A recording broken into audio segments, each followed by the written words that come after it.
Right.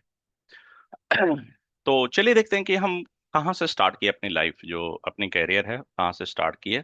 तो मान लीजिए कि ये जो है ना आपका नेटवर्क इंफ्रास्ट्रक्चर है, right. It could be also server also. और आपको बता रहा हूँ, कल के दिन आपको सर्वर ऑटोमेशन भी करना है ना, कोई प्रॉब्लम नहीं है, सेम इकोसिस्टम काम करता है सर। तो आप कल के दिन ये मत बोलिएगा I can't do for server, आप बोलिएगा yes I can do the for servers also, क्योंकि इकोसिस्टम सेम काम करेगा। तो इनफैक्ट ये जो कोर्सवेयर है इंटायर इंफ्रास्ट्रक्चर ऑटोमेशन का है, ना कि सिर्फ नेटवर्क, राइट। तो ये नेटवर्क हो गया, फायरवॉल हो गया, साइज बेस्ड प्लेटफॉर्म हो गया, या सर्वर्स हो गए, राइट। क्योंकि आप देखेंगे जैसा मेरा एक्सपीरियंस है, हमने सर्वर नेटवर्क किया, जब सर्वर का प्रोजेक्ट है सर्वर का भी किया, same set of tool same चीजें, कहीं कुछ चेंजेस ज्यादा नहीं होता है, ठीक है।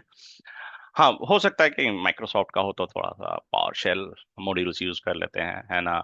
लिनक्स बॉक्स है तो काफी फ्लैक्सिबिलिटी है, ठीक है। पावर शेल में भी है, डिफरेंट ट्रिक्स टेक्निक्स हैं, वहाँ वो अचीव कर लेते हैं, आप उस लेवल तक आप आ जाएंगे थोड़ा बहुत प्रैक्टिस करके। तो ये मान लीजिए नेटवर्क इंफ्रा है, तो इनफैक्ट मैं कंप्लीटली इंफ्रा ही लिख दूं तो चलेगा भी काम, ठीक है।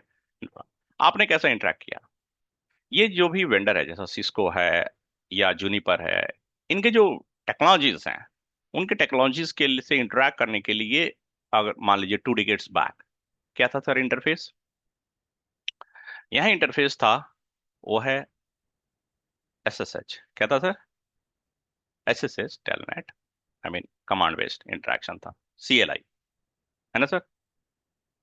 आप लोग भी बोलते रहिएगा, राइट, प्रवचन नहीं होना चाहिए 1 मिनट, थोड़ा सा मुझे भी मजा आता है।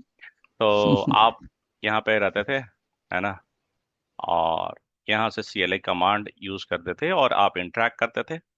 लेकिन आप करते क्या थे, आप बताइए, पूरा इंफ्रास्ट्रक्चर से आप इंटरेक्ट करते हैं तो क्या करते हैं, सिर्फ दो काम। या तो कुछ इन्फॉर्मेशन पुल करते हैं देखने के लिए, जिसको आप नेटवर्क से रिलेट कर सकते हैं, किससे, शो कमांड्स। कल के दिन कुछ भी हो सकता है, डिस्प्ले कमांड हो सकता है, कुछ भी हो सकता है, but show commands pulling the information, right. और इन्फॉर्मेशन जब आता, तो आप उसको देखते हैं एज ए ह्यूमन, और देखते हैं कि जो इन्फॉर्मेशन चाहिए वो आपको है कि नहीं है, और उसका क्या स्टेटस है। लेकिन एक चीज आप यहाँ से देखिए, यहीं से माइंडसेट की बात कर रहा था, जो कैसा सोचना, सोच बदलनी है थोड़ी सी। अब मान लीजिए कि जैसा शो IP इंटरफेस हमारा, इंफॉर्मेशन आया और आपने देखा अरे ये इसका लिंक स्टेटस है ना, L2, L1 L2 स्टेटस है, राइट। देखिए एज ए ह्यूमन आपका ब्रेन जो है, वो शो कमांड चलाया, वो याद था, वो आपको हेल्प किया, आपने कमांड चलाया, और फिर वो इंफॉर्मेशन जो आया उसमें से आपका ब्रेन पार्स कर रहा, पुल कर रहा, वो चीज इंफॉर्मेशन जो चाहिए, है ना, वो सर्च कर रहा है, सर्च कर रहा, फाइंड कर रहा, राइट। जिसको हम बोलते हैं टेक्निकली पार्सिंग, पार्स कर रहा, कि out of all those information it needs only this one, इस इंटरफेस का ये स्टेटस। अब मान लीजिए जो आपका ब्रेन कर रहा, आपको रिप्लेस करेगा कल के दिन कोड, कि आप जो कर रहे हो वही कोड करेगा। तो आप, इसका मतलब क्या है कि आप जो कर रहे थे उसी को कोड करेगा। तो जो जो आपने किया है ब्रेन से, जैसा शो कमांड चलाया, पहला लाइन कोड का वही होगा, शो कमांड, जाओ भाई डिवाइस पे शो कमांड चलाओ, मेरा पहला कोड काम करेगा। फिर जो इन्फॉर्मेशन आएगा, उसमें से जो आपका ब्रेन पार्स कर रहा था, वो मेरा कोड ही उसमें से जाएगा, सर्च करेगा, पार्स करेगा, राइट। तो जो हम काम करते थे एग्जैक्टली वही काम कोड के थ्रू हमें करना है, कोई चीज नई नई नई चीजें नहीं है, कोई नया थॉट प्रोसेस नहीं है इसके अंदर, कि आपको कोई अलग ऑटोमेशन के थ्रू कुछ अलग ही कर रहे हैं। नहीं सर, कुछ नहीं, जो आप करते थे CLI के थ्रू वही कोड के थ्रू। एनीवे हम आ रहे हैं, ट्रांजिशन पहले देख लें, राइट। तो शो कमांड चलाते थे, राइट। दूसरा कौन सा सर, कॉन्फ़िग। आप आप लोग एक चीज बताइए, ये दोनों को छोड़ के कोई थर्ड कोई भी ऑपरेशन किए हैं आपने इंफ्रास्ट्रक्चर पे, नहीं। राइट। तो हमने नहीं किया है, कोई किए हैं तो बताइए कुछ और चीज।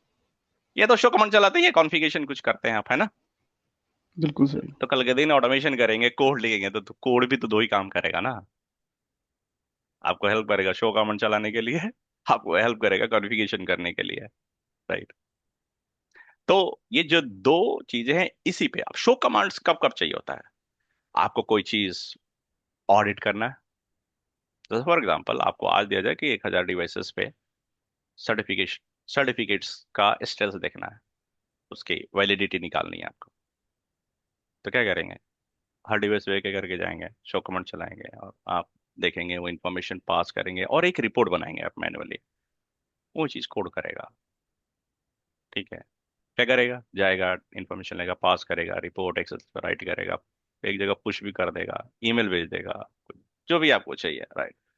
तो क्या आता है, यूज केस क्या आ जाएगा, जो आप शो कमांड चलाते हैं किस लिए चलाते हैं, ऑपरेशनल डेटा देखने के लिए और कॉन्फ़िगरेशन डेटा देखने के लिए। जो स्टैटिक कॉन्फ़िगरेशन आपने किया है वो देखने के लिए, ये तो ऑपरेशनल डेटा जैसा आर टेबल है, राउटिंग टेबल है, ये सारे ऑपरेशनल डेटा है, राइट। उनको देखने के लिए, और उसके बेस पे आप क्या करते हैं, रिपोर्ट जनरेट करते हैं। तो रिपोर्टिंग में भी दो तरह से हो गई कि यार सब इंफॉर्मेशन जो भी आया सबको मैंने रिपोर्ट में डाल दिया और एक जेनरिक रिपोर्ट हो गया। एक और होता है कि आपको ये चेक करना है, तो ये जो सर्टिफिकेट वाला एग्जांपल दिया ये रिपोर्टिंग काइंड ऑफ थिंग हो गया कि भाई किस पे क्या स्टेटस है, क्या क्या स्टेटस है, जो है वो आप रिपोर्ट में डाल दो, भेज दो। एक और हो गया, आपको चेक करना है कि 10,000 स्विचेस हैं और सब पे क्या वीलन 10 कॉन्फ़िगर्ड है कि नहीं है। मान लीजिए मैनेजमेंट वीलन है 10, और आप मेक श्योर करना चाहते हैं कि सब पे वीलन 10 है कि नहीं है, ठीक है। तो आप क्या करेंगे, आपका कोड हो जाएगा कि जाएगा और सर्च करेगा कि वीलन 10 है कि नहीं, 10 इनपुट है और कंपेयर करेगा। तो इसको बोलते हैं ऑडिट।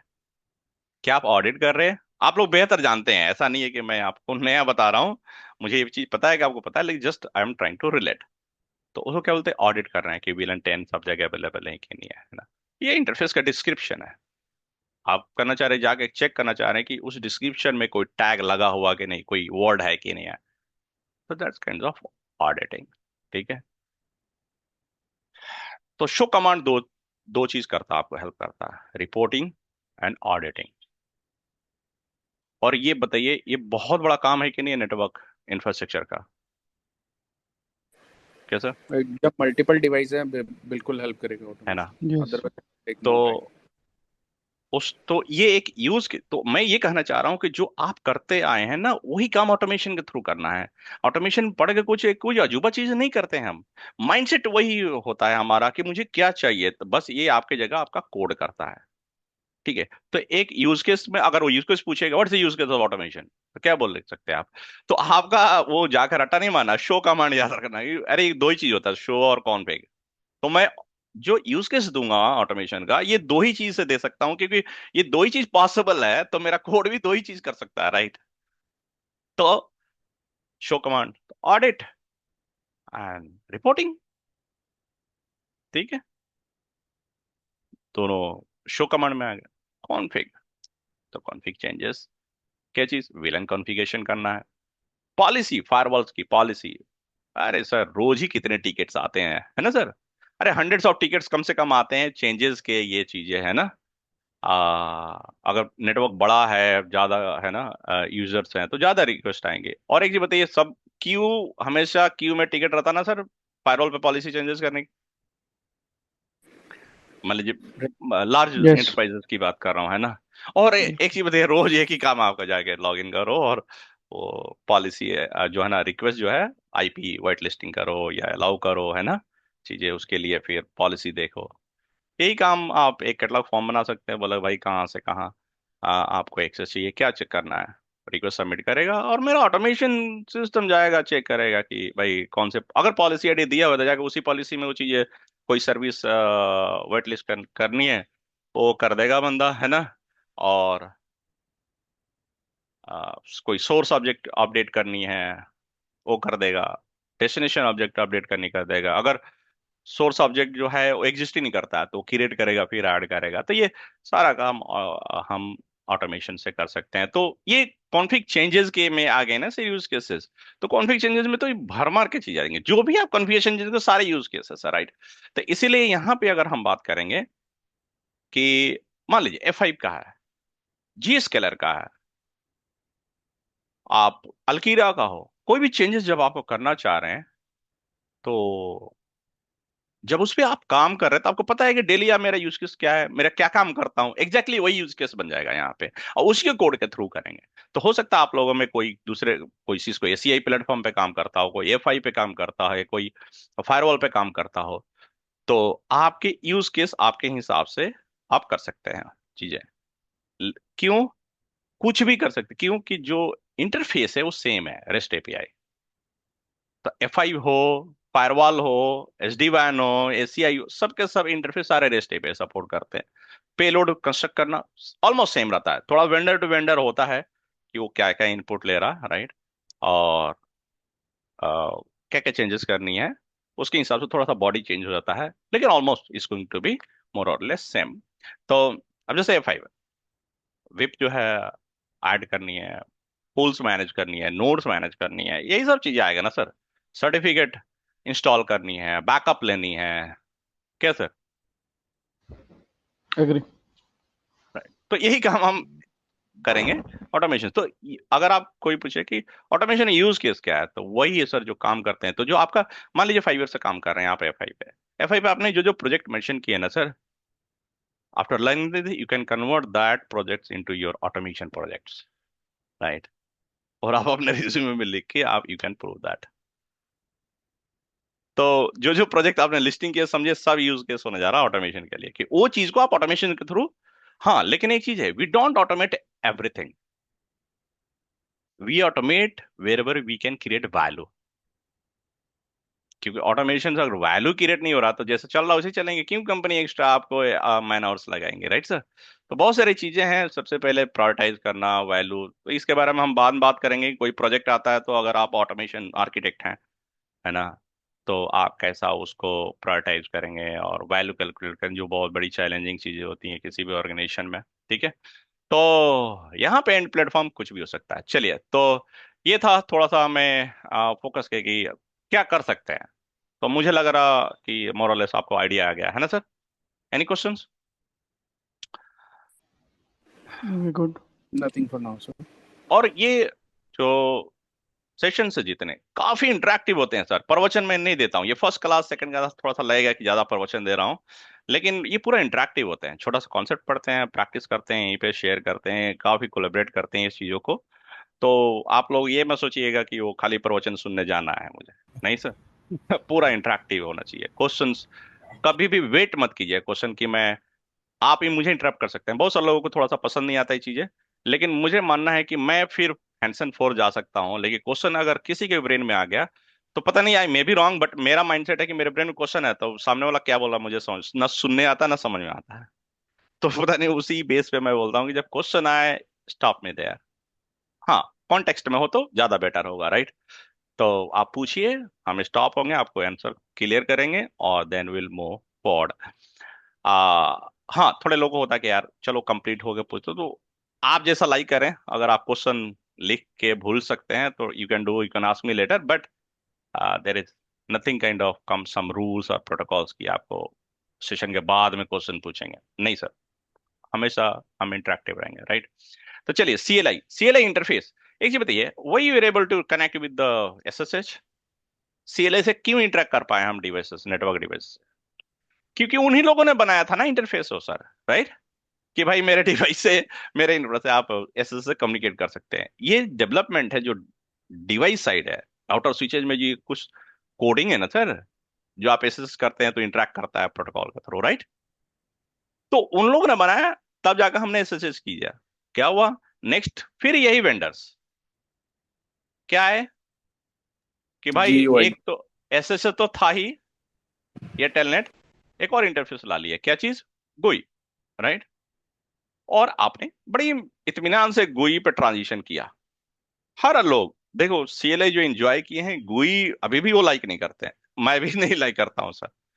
मुझे CLI में ज्यादा कंफर्ट, अब मुझे मजा आता है उसमें, लेकिन कहीं ना कहीं हमें लगता है कि गुई कभी कभी बहुत इजी होता है। बेवजह जाकर CLI 4 कमांड चलाओ, यहाँ पे आके टिक मारो, डेटा दो, फॉर्म फिलअप करो, चीजें हो जाती है ना। तो लेकिन हाँ, ये इंटरफेस फिर यही वेंडर्स ने बनाया ना, कि भाई मेरे इंटरफेस से आप गुई से कनेक्ट कर सकते हैं। GUI से आप जो है ना चेंजेस कर सकते हैं, देख सकते हैं, मीन्स कि वही शो कमांड, वही कॉन्फ़िग कमांड, राइट, आप GUI के थ्रू कर सकते हैं। भले वहां पे ये है कि आपको जब आप मूव करते हैं GUI को, तो आपको सिंटैक्स याद नहीं रखना होता है, खाली डेटा फॉर्म में फिलअप करते हैं और चीजें कॉन्फ़िगर कर देता है।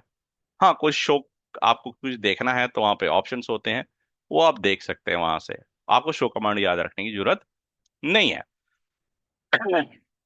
मोस्ट ऑफ द टाइम, बल्कि बहुत सारी चीज देखने के लिए GUI में नहीं अवेलेबल तो फिर CLI को जाते हैं, हम करते हैं। ठीक है, तो एनीवे, तो GUI आया, उन लोगों ने बनाया, हमने यूज किया, हमने ट्रांजिशन कर गए हम। लेकिन अभी भी हम डायरेक्ट इंटरेक्ट करते थे इंफ्रास्ट्रक्चर के थ्रू GUI, है ना सर। अब क्या हुआ नेक्स्ट, तो यहाँ पे फायदा क्या हुआ।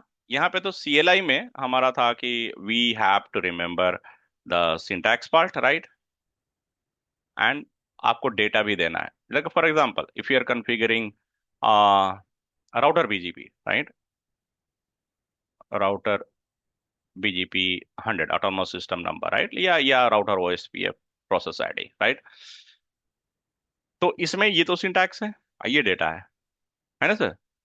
तो आपको ये सिंटैक्स कमांड भी याद रखना पड़ता है, और ये डेटा भी आपको पता होना चाहिए क्या देना है, किस रेंज में देना है ना, ये सारा चीजें। तो CLI का था कि पूरी चीज ये याद करनी पड़ेगी आपको, आपके हेड में होना चाहिए। GUI में क्या था, सिर्फ डेटा देना है। BGP कॉन्फ़िगर करने के लिए फॉर्म खुल जाएगा और आप डेटा दे देते हैं, है ना, बेसिक लेवल पे। बाद में जाकर टेम्पलेट, फिर डेटा अपलोड, बहुत से जैसा SD-WAN में टेम्पलेट क्रिएट हो गया अगर आपका, तो आप you can change the data and upload it, है ना। तो बल्क की चीजें हैं वो। लेकिन मोर और लेस यहाँ पे अगर आप देखेंगे तो दोनों यूज होता है, सिंटैक्स एंड डेटा बोथ आपको याद रखनी है। लेकिन इसमें सिर्फ क्या, डेटा। तो GUI में सिर्फ आप डेटा देते हैं, तो थोड़ा सा फ्लेक्सिबिलिटी आई इसमें। अब क्या हुआ, यही वेंडर्स यही वेंडर्स फिर एक और इंटरफेस बना दिए। कौन सा सर, API। क्या बना है, API interface, application programming interface. क्या है ये, एप्लीकेशन प्रोग्रामिंग इंटरफेस। तो ये भी एक इंटरफेस है, like SSH GUI kind of thing interface है, but you can program this interface, and once you program this it will become application, right। जो आपको कोड लिखेंगे वो एक एप्लीकेशन बन जाएगा ना सर। तो एप्लीकेशन प्रोग्रामिंग इंटरफेस इस तरह से इन लोगों ने नेम दिया था, बट एक ओपनिंग है, like SSH is also interface GUI में। तो यहाँ पे क्या यूज होता है, GUI में HTTP यूज होता है, बेसिकली प्रोटोकॉल, HTTP प्रोटोकॉल, और यहाँ पे SSH यूज होता है। ठीक है, तो API अगर बात करेंगे, एप्लीकेशन प्रोग्रामिंग इंटरफेस, अगर आप सही से देखेंगे तो ये दोनों सपोर्ट करता है, SSH एंड HTTP दोनों। तो लेकिन हाँ, इसे इंटरेक्ट करने के लिए अब आपको यहाँ पे आपका पोजीशन चेंज हो जाएगा। देखिए, आप डायरेक्ट जो थे यहाँ पे इंटरेक्ट, अब आप यहाँ पे कोड लिखेंगे, आप आ जाएंगे यहाँ पे। ठीक है सर, और आप इंटरेक्ट करेंगे, आप कोड लिखेंगे, कोड इन कम्युनिकेट करेगा इससे। अब यहाँ कोड लिखते वक्त थोड़े से API है, लेगेसी APIs हैं। ठीक है, जैसा नेटमी को है, आपने अगर ऑटोमेशन सुना होगा, नेटमी को पैकेज है पाइथन का, है ना, NAPALM, PyEntity, ये सारी चीजें हैं जो SSH यूज करती हैं। वैसी अगर आप बात करेंगे, रिक्वेस्ट पैकेज है, अगर रिक्वेस्ट यूज कर रहे हैं तो ये यूज करता है HTTP। ठीक है, तो it's a kind of HTTP। लेकिन नेटमी को ये सब लेगेसी डिवाइसेस के लिए ज्यादा यूज होती हैं। अब जो मॉडर्न प्लेटफॉर्म्स है, जैसे SD-WAN हैं, SDN सॉल्यूशन जो भी है, चाहे SD-WAN हो, SD-LAN हो, है ना, और कोई भी SaaS बेस्ड भी प्लेटफॉर्म्स हो, जैसा Zscaler हो, या आ, आपको अल्कीरा हो, है ना, सर्विस नाउ हो, जो भी प्लेटफॉर्म्स हैं उनके लिए सबसे ज्यादा HTTP यूज होता है। तो यहाँ पे जो मॉडर्न है वो HTTP बेस्ड है। तो दोनों हमें पढ़ना है खैर, क्योंकि नेटवर्क डिवाइसेस आप इंफ्रा में देखेंगे तो लेगेसी डिवाइसेस भी है, मॉडर्न डिवाइसेस भी है, तो दोनों पढ़ेंगे। तो यहाँ पे लाइब्रेरीज अलग अलग हो जाती हैं इनके लिए। लेकिन हाँ, आपका पोजीशन चेंज हो गया, now code is going to work on behalf of you, है ना, code is going to interact with your infrastructure on behalf of you. ठीक है सर, तो आपका पोजीशन कहाँ आएगा। So after completion of this course you will be sitting here, today you are here, right sir. Right. Yes. तो ये जो interface है, ये तो वेंडर ही नहीं बनाया ना सर। तो अब हमारी ट्रांजिशन जो हमने यहाँ से यहाँ किया, या मिक्स ऑफ यूज किया, वही यहाँ से यहाँ हमें करना है सर। क्यों? जो बिगेस्ट एडवांटेज, एडवांटेज तो बहुत सारी हैं, लेकिन जो बिगेस्ट एडवांटेज है वो ये है कि जबकि थोड़ा बहुत इसमें भी वो चीजें फिट हो जाता है GUI के थ्रू, लेकिन जो बिगेस्ट एडवांटेज इसका क्या है, एक एग्जांपल जो हमें बचपन में हमारे खास करके जो एल्डर्स थे वो यूज कर को सब पूछते थे हमारे से, हमारी इंटेलिजेंस चेक करने के लिए, राइट?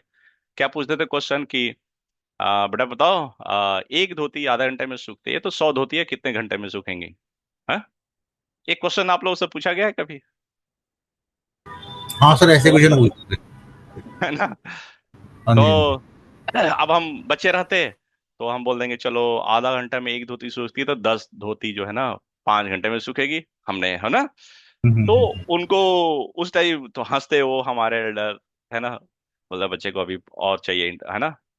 लेकिन जो बता दिया, अगर सही आंसर जो बता दिया सर, उसको वो एल्डर जो है ना जिंदगी भर अब वो याद रखते हो, वो बच्चा बड़ी इंटेलिजेंट है ना जी?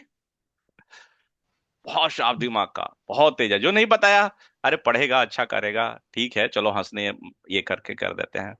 लेकिन वो चीजें यहाँ पे फिट बैठती है सर कि अगर आप ये दो इंटरफेस यूज कर रहे हैं, जबकि GUI में है थोड़ा सा आप बल्क में पुश कर सकते हैं, लेकिन मेजर डिफरेंसेस यही है कि सर ये दोनों इंटरफेस है वो यही कि एक धोती आधा घंटा में सूखती है तो 10 धोती पक्का 5 घंटे में सूखेगी, ठीक है सर? लेकिन यहाँ पे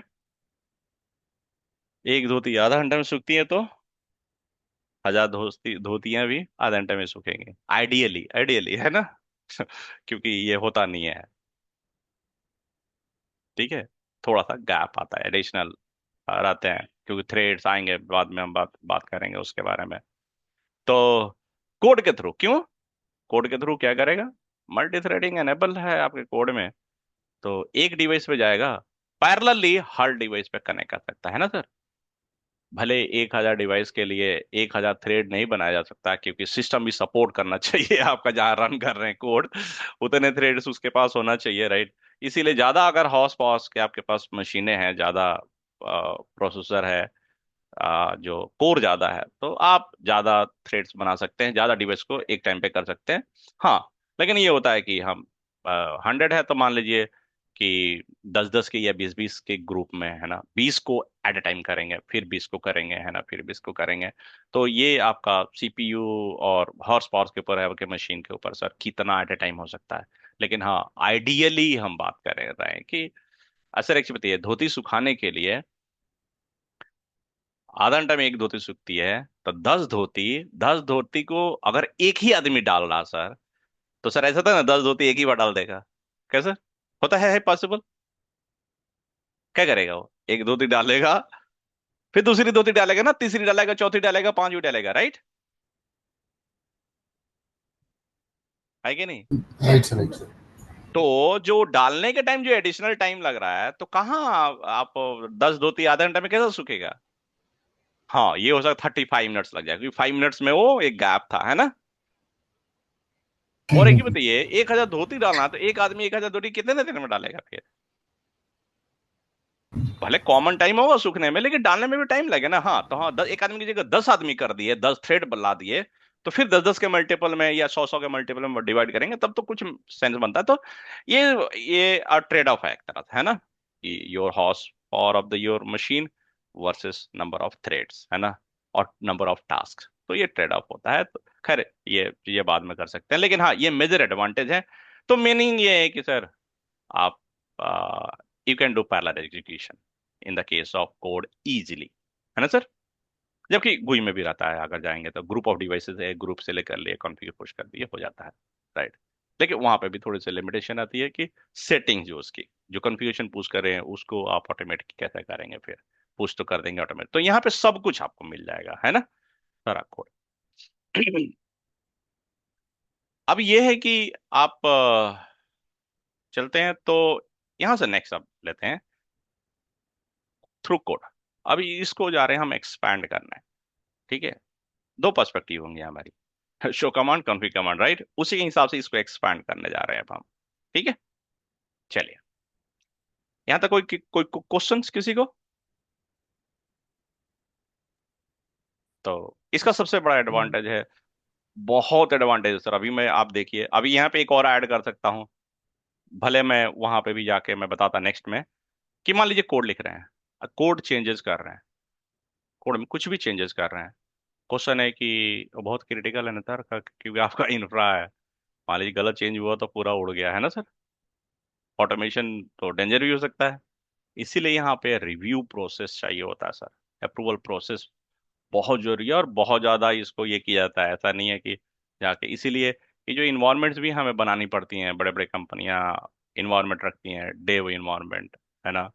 फिर होता है आपको स्टेजिंग इन्वायरमेंट होता है, फिर प्रॉड आता है। तो आपका कोड, सबसे पहले कोड में डेव इन्वायरमेंट डेवलप करते हैं, टेस्ट करते, आई मीन आप बेसिक टेस्टिंग कर लेते हैं, फिर स्टेजिंग इन्वायरमेंट जाके टेस्टिंग करते हैं। तो स्टेजिंग को टेस्टिंग इन्वायरमेंट नहीं बोलते। फिर जब यहाँ चल गया तो एज इट इज जाके प्रॉड में मूव करते हैं, तब जाके होता है सर। और यहाँ से यहाँ अप्रूवल प्रोसेस होता है, यहाँ से भी यहाँ अप्रूवल प्रोसेस होता है सर। तो यहाँ पे एक अप्रूवर हो सकता है यहाँ पे मल्टीपल अप्रूवर हो। तो यही कि जो आपका कोड है, कब कौन चेंज किया है पता होना चाहिए ना सर।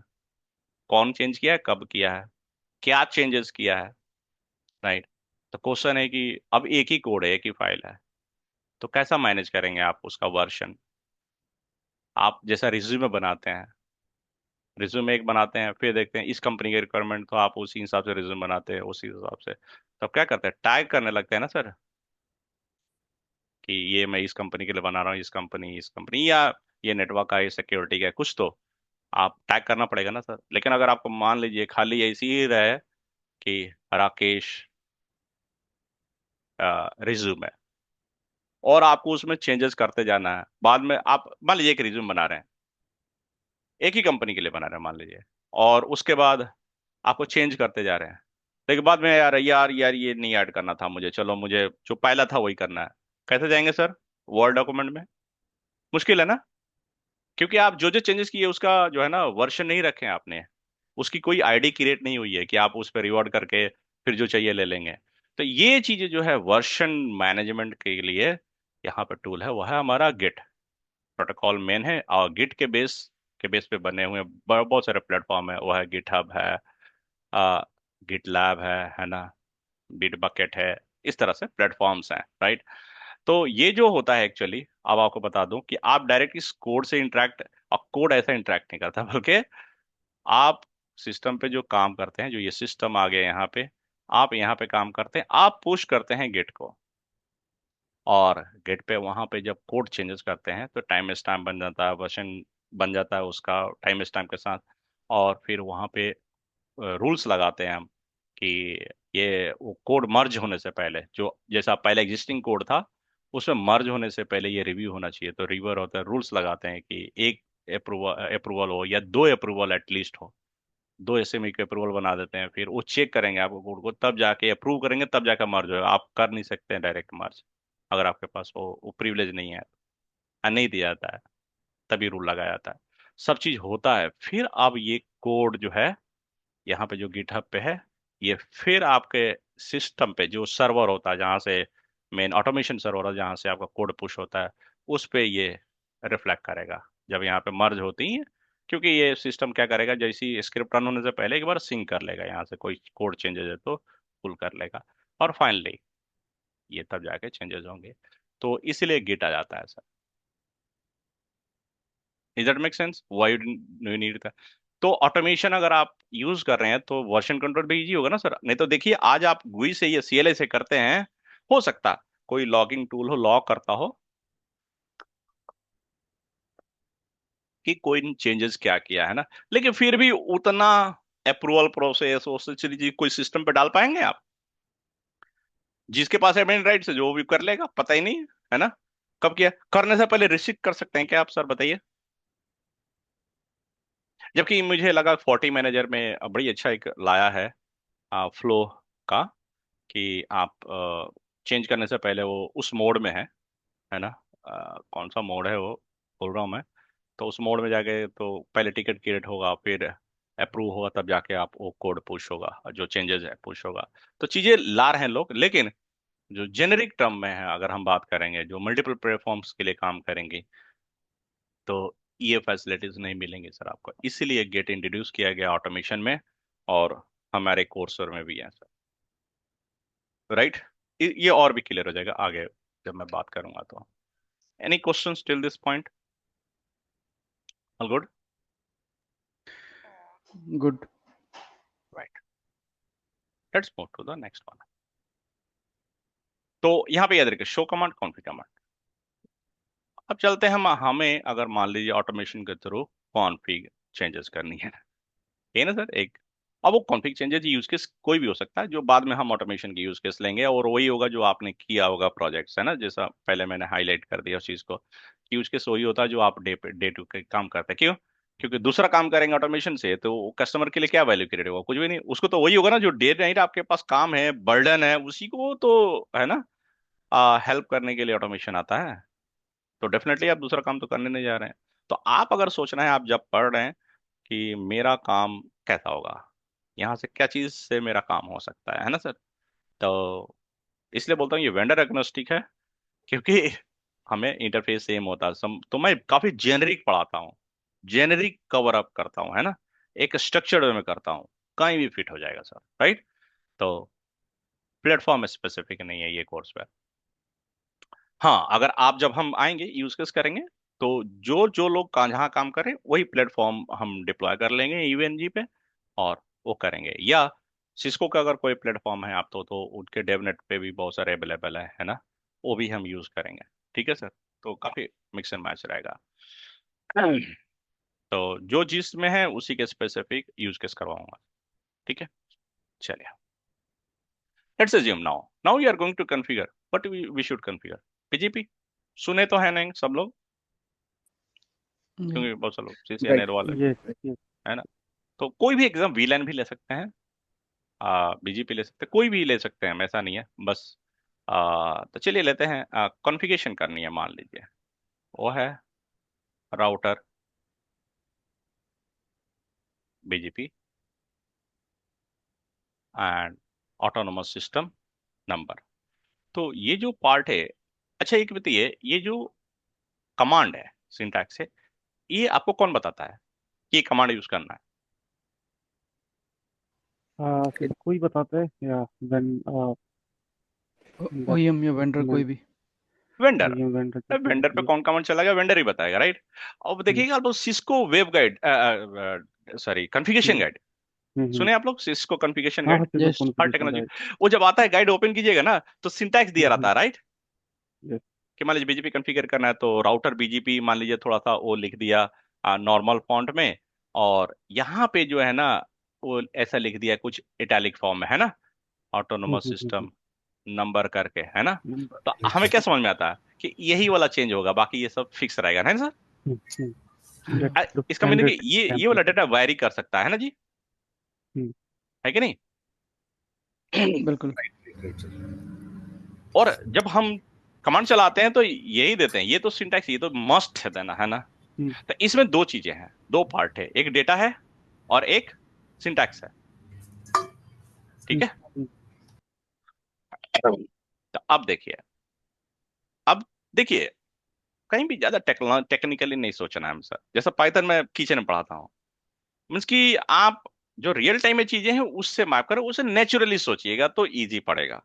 ज्यादा हम कोई चीज को, कई भी चीजें नहीं पढ़ते हैं तो काफी उसको कॉम्प्लेक्स पहले से बैठा लेता होता है ना चीजें, वैसे नहीं। आप एक बताइए, ये कमांड जब चलाते हैं राउटर BGP 100, कितना काम करता है, जो मैं शायद डिस्कस भी किया थोड़ा बहुत, क्या काम करता है? आपके ब्रेन में है वो सिंटैक्स एक जगह, है ना जी। राउटर BGP चलता है यार AS number, as a human ऐसे सोचते हैं ना। कोई पूछेगा इंटरव्यू में तो ऐसे बोलता है राउटर BGP एस नंबर होता है ना। It means it's there in your head, है ना। फिर Yes. ऑटोनोमस सिस्टम नंबर क्या होना चाहिए? Anything? Is that possible that you can take any number as autonomous system number? हाँ within that vendor specific range हाँ, वेंडर ने वो भी डिफाइन किया हुआ है। 16 बिट्स होता हाँ है वो हर एक वेंडर, रेंज हाँ 16 वो बिट्स रेंज टू द है पावर 16, 65,535, 0 to 65,535, है ना जी। हम्म, हम्म, इससे आगे पीछे वो लेगा ही नहीं। और क्या Right. वो अल्फा न्यूमेरिक हो सकता है क्या ऑटोनोमस सिस्टम नंबर, जैसा नहीं राउटर सर, BGP ABC? नहीं नहीं नहीं। नहीं नो। होगा ना। एक ही बताइए, जब आप कॉन्फ़िगर करते थे ये सब आपके ब्रेन में है कि नहीं है? करेक्ट। है ना, लर्नड है ना सर ये चीज है ना। बिल्कुल सर। अब चलते हैं अब कि हमारे ब्रेन में सिंटैक्स था, हमारे ब्रेन में डेटा था, डेटा का रेंज भी पता था कि क्या लेगा क्या नहीं लेगा, है ना, सारे पॉसिबिलिटी थी ना। करेक्ट। हम्म, अब मैं कोड को जा रहा हूँ बोलने, मैं कोड लिखने जा रहा हूँ और कोड को बोलूंगा कि तुम ये सब मेरे लिए काम करना है, मेरे बिहाफ पे। तो ये सब चीजों का एकोमोडेशन करना पड़ेगा ना मुझे कोड में सर, है कि नहीं।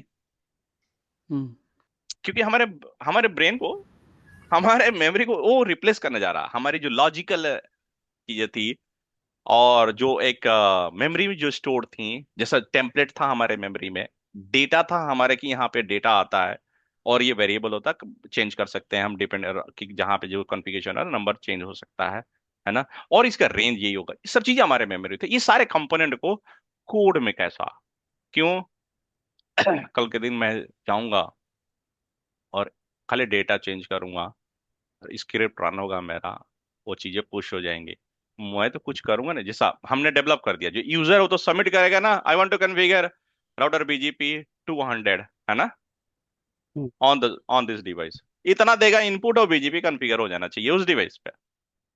तो बताइए यूजर को तो मान लीजिए हो सकता है बीजीपी उसको पता भी ना हो ज्यादा, बस उसको इतना पता हो कि ऐसा रिक्वेस्ट डालते हैं, है ना सर, होता है ना बहुत सारे टाइम। अब आपका, और आप सो रहे हैं आपने कोड डेवलप कर दिया हो गया, तो आपका कोड सारा वो काम करना सर, जो पहले रिक्वेस्ट आता था वही कॉन्फ़िगर करने के लिए आपके पास, तो आप जो काम करते थे सारा काम कोड करना के नहीं करना सर, क्यों, क्या तो कोड लिख के सो रहे हैं ना, is that make sense, yes. Yes, है ना सर। तो इसको एकदम नेचुरली सोचना है कि क्या रिक्वायरमेंट हो सकती है, क्या हो सकती, क्या चाहिए, तब जाके मैं दूंगा, तो मुझे लग रहा है कि वो चीजें ज्यादा क्लियर होंगी, ये नहीं कि मैं थोपुआ पे है ये चीज पढ़ना है इसको ऐसा, है ना, वो पैसिव में नो, एक्टिवली हम खुद सोचे कि क्या चाहिए हमें पहले। अब देखिए, अब वो पूरा जो कोड होगा, पूरा ऑटोमेशन का कोड होगा, उसमें एक कंपोनेंट होगा ना जहां पे ये टेम्पलेट स्टोर्ड हो, क्या सर, क्या सर, कौन सा, हम्म, राउटर आपके ब्रेन में स्टोर्ड था सर ये, हम्म, तो ये मान लीजिए ये टेम्पलेट हो गया जहां पे यहाँ पे एस नंबर है ना सर, एएसएन लिख देता हूँ, हम्म, ये कहीं स्टोर होना चाहिए, एक और जगह कहीं होना चाहिए ना, जहां पे एएसएन स्टोर्ड हो, क्या सर, डेटा, हम्म, तो ये डेटा हो गया ना, और ये क्या हो यस। गया, सिंटैक्स हो गया, ठीक है। सिंटैक्स बोल सकते हैं या इसको टेम्पलेट भी बोल सकते हैं, क्या बोल रहे हैं, सही है वर्ड, टेम्पलेट चलेगा, टेम्पलेट वुड बी बेटर ना, क्योंकि उसमें टेम्पलेट है ना सर, टेम्पलेट, यस। तो जब तक हम नेटवर्क इंजीनियरिंग के टर्म्स में बात करेंगे तो सिंटैक्स बोलेंगे, हम्म, आज ऑटोमेशन के हम्म, प्रोसेस की बात करेंगे तो क्या बात बोलेंगे, टेम्पलेट, टेम्प है ना, तो टेम्पलेट। अब देखिए ये हमारे मेमोरी, हमारे ब्रेन में ये दोनों दो जगह थी, डेटा और नेक्स्ट। अब हम क्या करते थे फिर जब हम बैठते हैं सिस्टम पे, तो जो मेमोरी में हमारी है हम क्या करते हैं,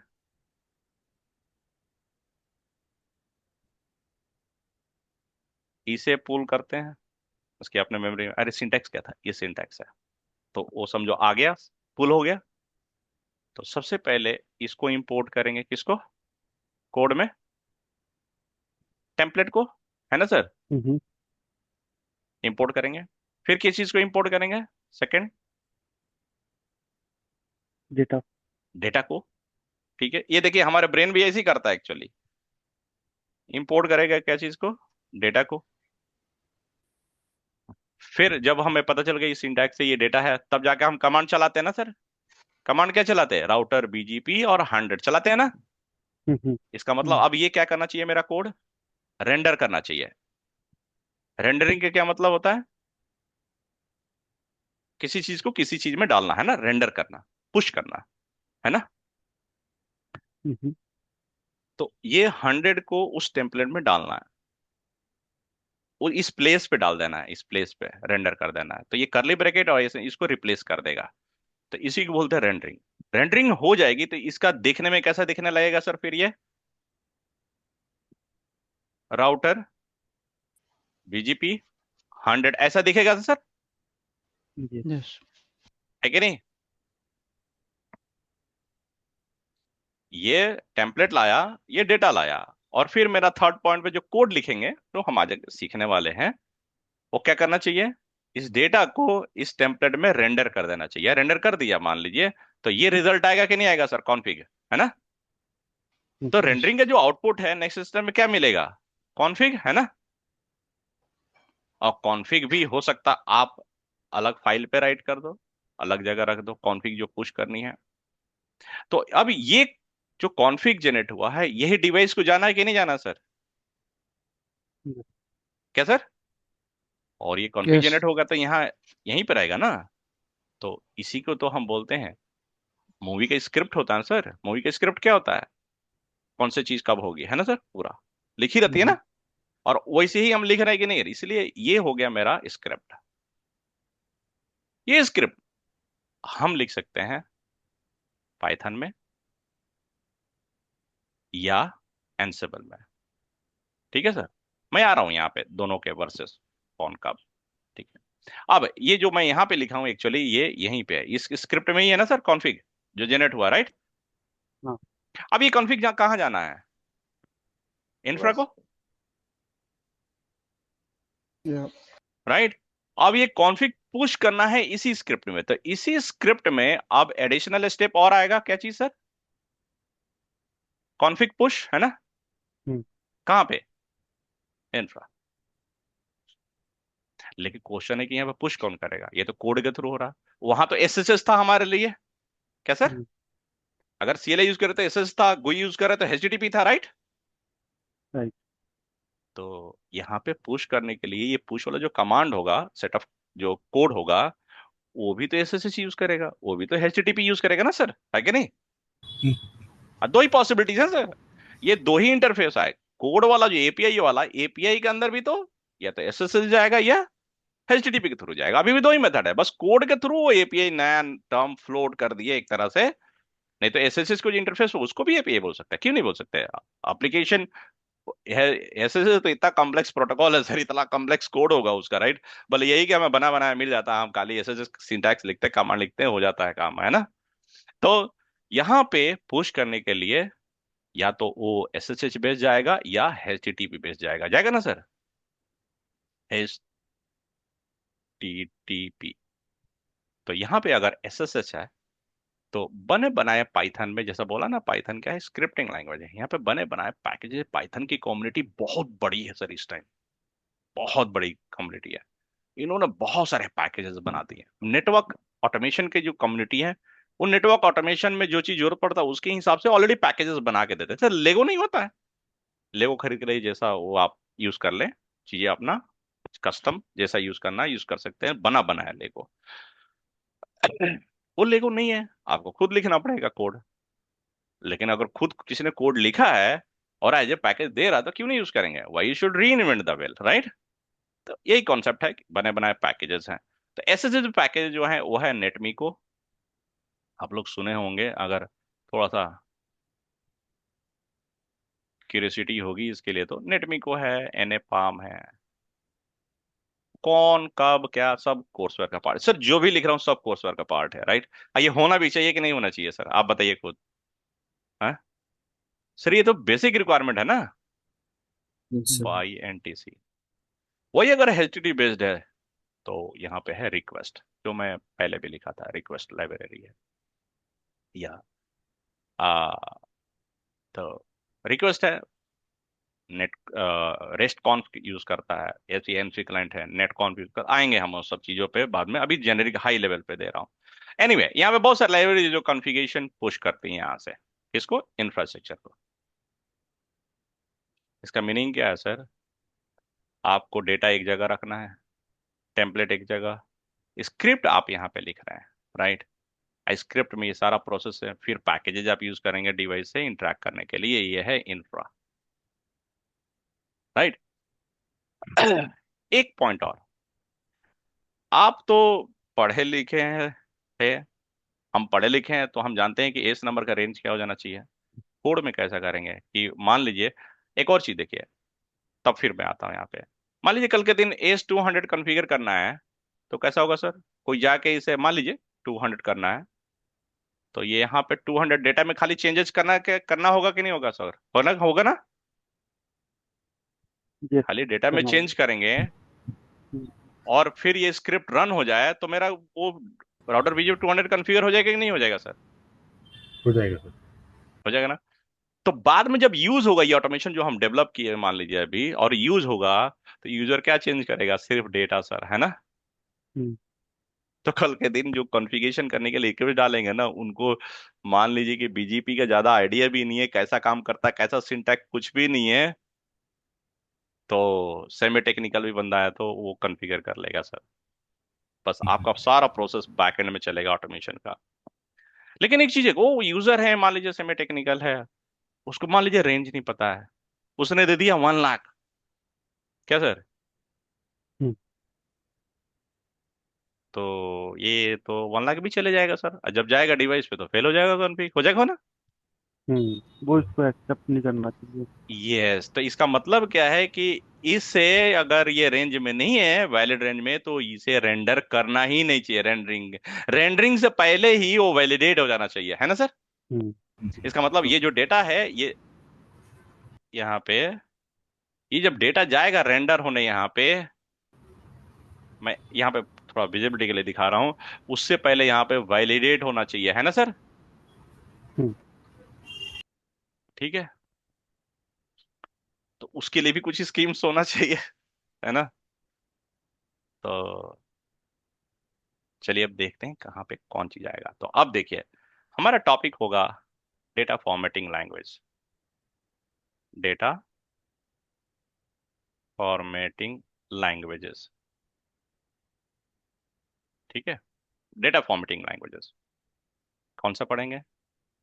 जेसन, ईएमएल,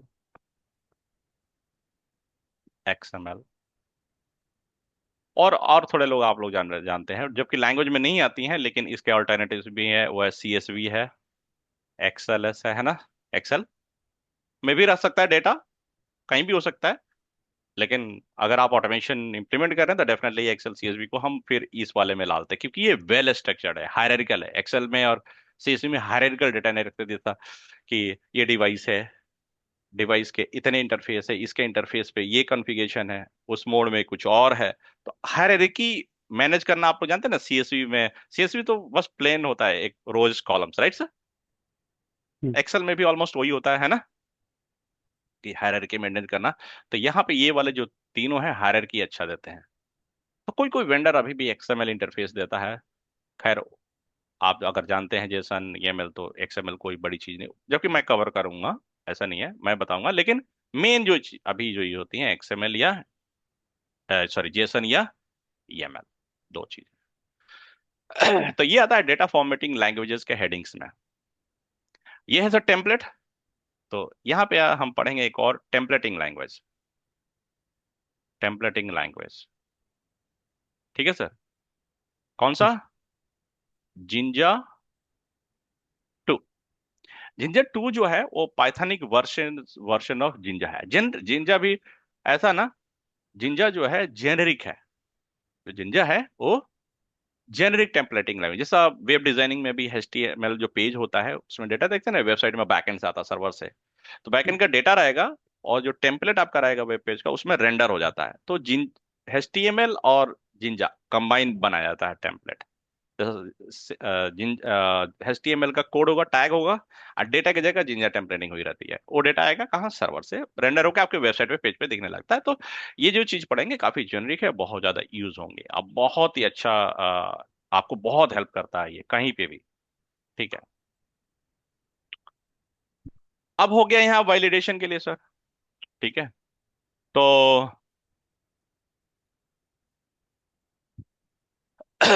यहाँ पे आता है मॉडलिंग लैंग्वेज। क्या आता है? Data modelling languages. और यहाँ डेटा मॉडलिंग लैंग्वेज, क्योंकि डेटा जेसन ईएमएल एक्सएमएल में होता है, तो यहाँ पे उसके हिसाब से थोड़े से मॉडलिंग लैंग्वेजेस हैं। डेटा मॉडलिंग लैंग्वेजेस, या इसको स्कीमा लैंग्वेज भी बोलते हैं। क्या बोलते हैं? Schema language, right. तो यहां आता है जेसन स्कीमा लैंग्वेज, आता है XML schema language. XML schema language मैं 2002 में पढ़ा हूँ सर मैं, and I was topper of this class for this test XML. बड़ी मस्त चीज थी। लेकिन अब ज्यादा जेसन होता है, और एक और नया फ्लोट हुआ है, बहुत ही हॉट है मार्केट में, वो है यांग मॉडल। क्या है? यांग मॉडल। जो सिस्को सारे वेंडर यांग मॉडल अब फॉलो कर रहे हैं डेटा वैलिडेशन के लिए, और इनफैक्ट सिंटैक्स वैलिडेशन के लिए भी। ठीक है। तो अगर आप सीसीआई एग्जाम दे रहे हैं, ऑटोमेशन है, तो उसमें बोलता है कि यंग मॉडल ये है और इसी का से आप डेटा बनाओ। तो यंग मॉडल जैसे क्या बोलेगा, लिमिट करेगा कि जो एस नंबर है it's must be integer numeric होना चाहिए, और जो ये एस नंबर है उसका रेंज ये होना चाहिए 0 से 65,536। तो यंग मॉडल जैसे ही वो डिफाइन कर दिया, तब जाके आप जो डेटा देंगे ना, तो वो जैसा यंग मॉडल आपको देगा सिस्को कि ये यंग मॉडल है, उसके हिसाब से डेटा दो। तो आप देखेंगे इंटीजर, इसका मतलब जो आप डेटा देंगे मस्ट बी इंटीजर, राइट। और रेंज वहां से देख लेंगे तो रेंज भी उसी हिसाब से देंगे सर। समझ में आ रहा? तो एक तरह से जो यंग मॉडल है, एक्सएमएल है, जेसन स्कीमा, ये रूल सेट करती है, सेट ऑफ रूल्स है।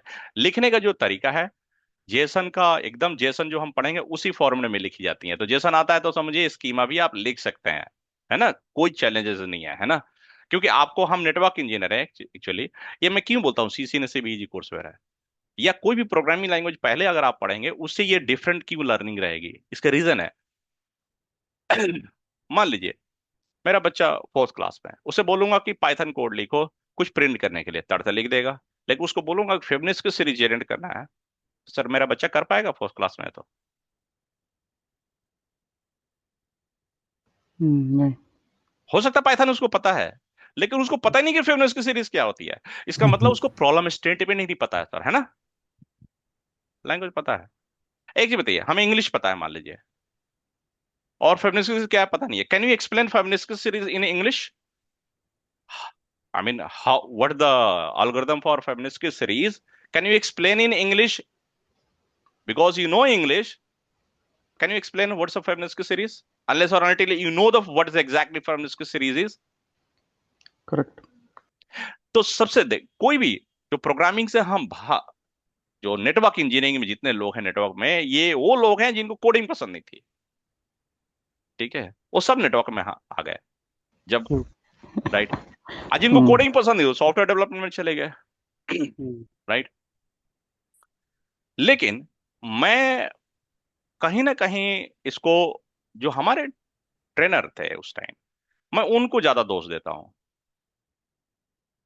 रीजन ये है कि जैसा एक प्रोग्रामिंग लैंग्वेज का जो एक कॉन्सेप्ट है, एक लैंग्वेज पढ़ने का जो कॉन्सेप्ट है, उस तरह से लोगों ने नहीं पढ़ाया। वो एक, अरे पढ़ाने का क्या सर, वो तो रटा रटाया जानते हैं आप, बीटेक में भी रटा रटाया लाके चेप दिए बोर्ड पे चले जाते थे लोग। बहुत सारे लमसला अच्छे अच्छे भी प्रोफेसर मिले हैं, मेरे भी गुरुजी मेरे बीटेक के ही हैं, सॉलिड डिलीवर करते थे, भले ही कोडिंग ना पढ़ाए हो।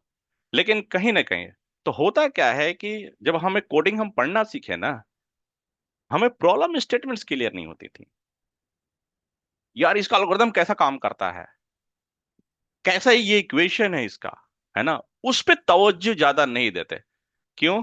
जो प्रोग्रामिंग लैंग्वेज पढ़ाता ना, वो फिनोस की सीरीज नहीं पढ़ाता था, वो पढ़ाता था मैथ्स वाले टीचर पढ़ाते थे फिनोस की सीरीज, है ना सर? ट्रू है कि नहीं है? तो फिबोनाची की सीरीज मैथ्स वाला टीचर पढ़ा रहा, अब कोडिंग पढ़ा रहे हैं हमारे लैंग्वेज वाले टीचर। ठीक है।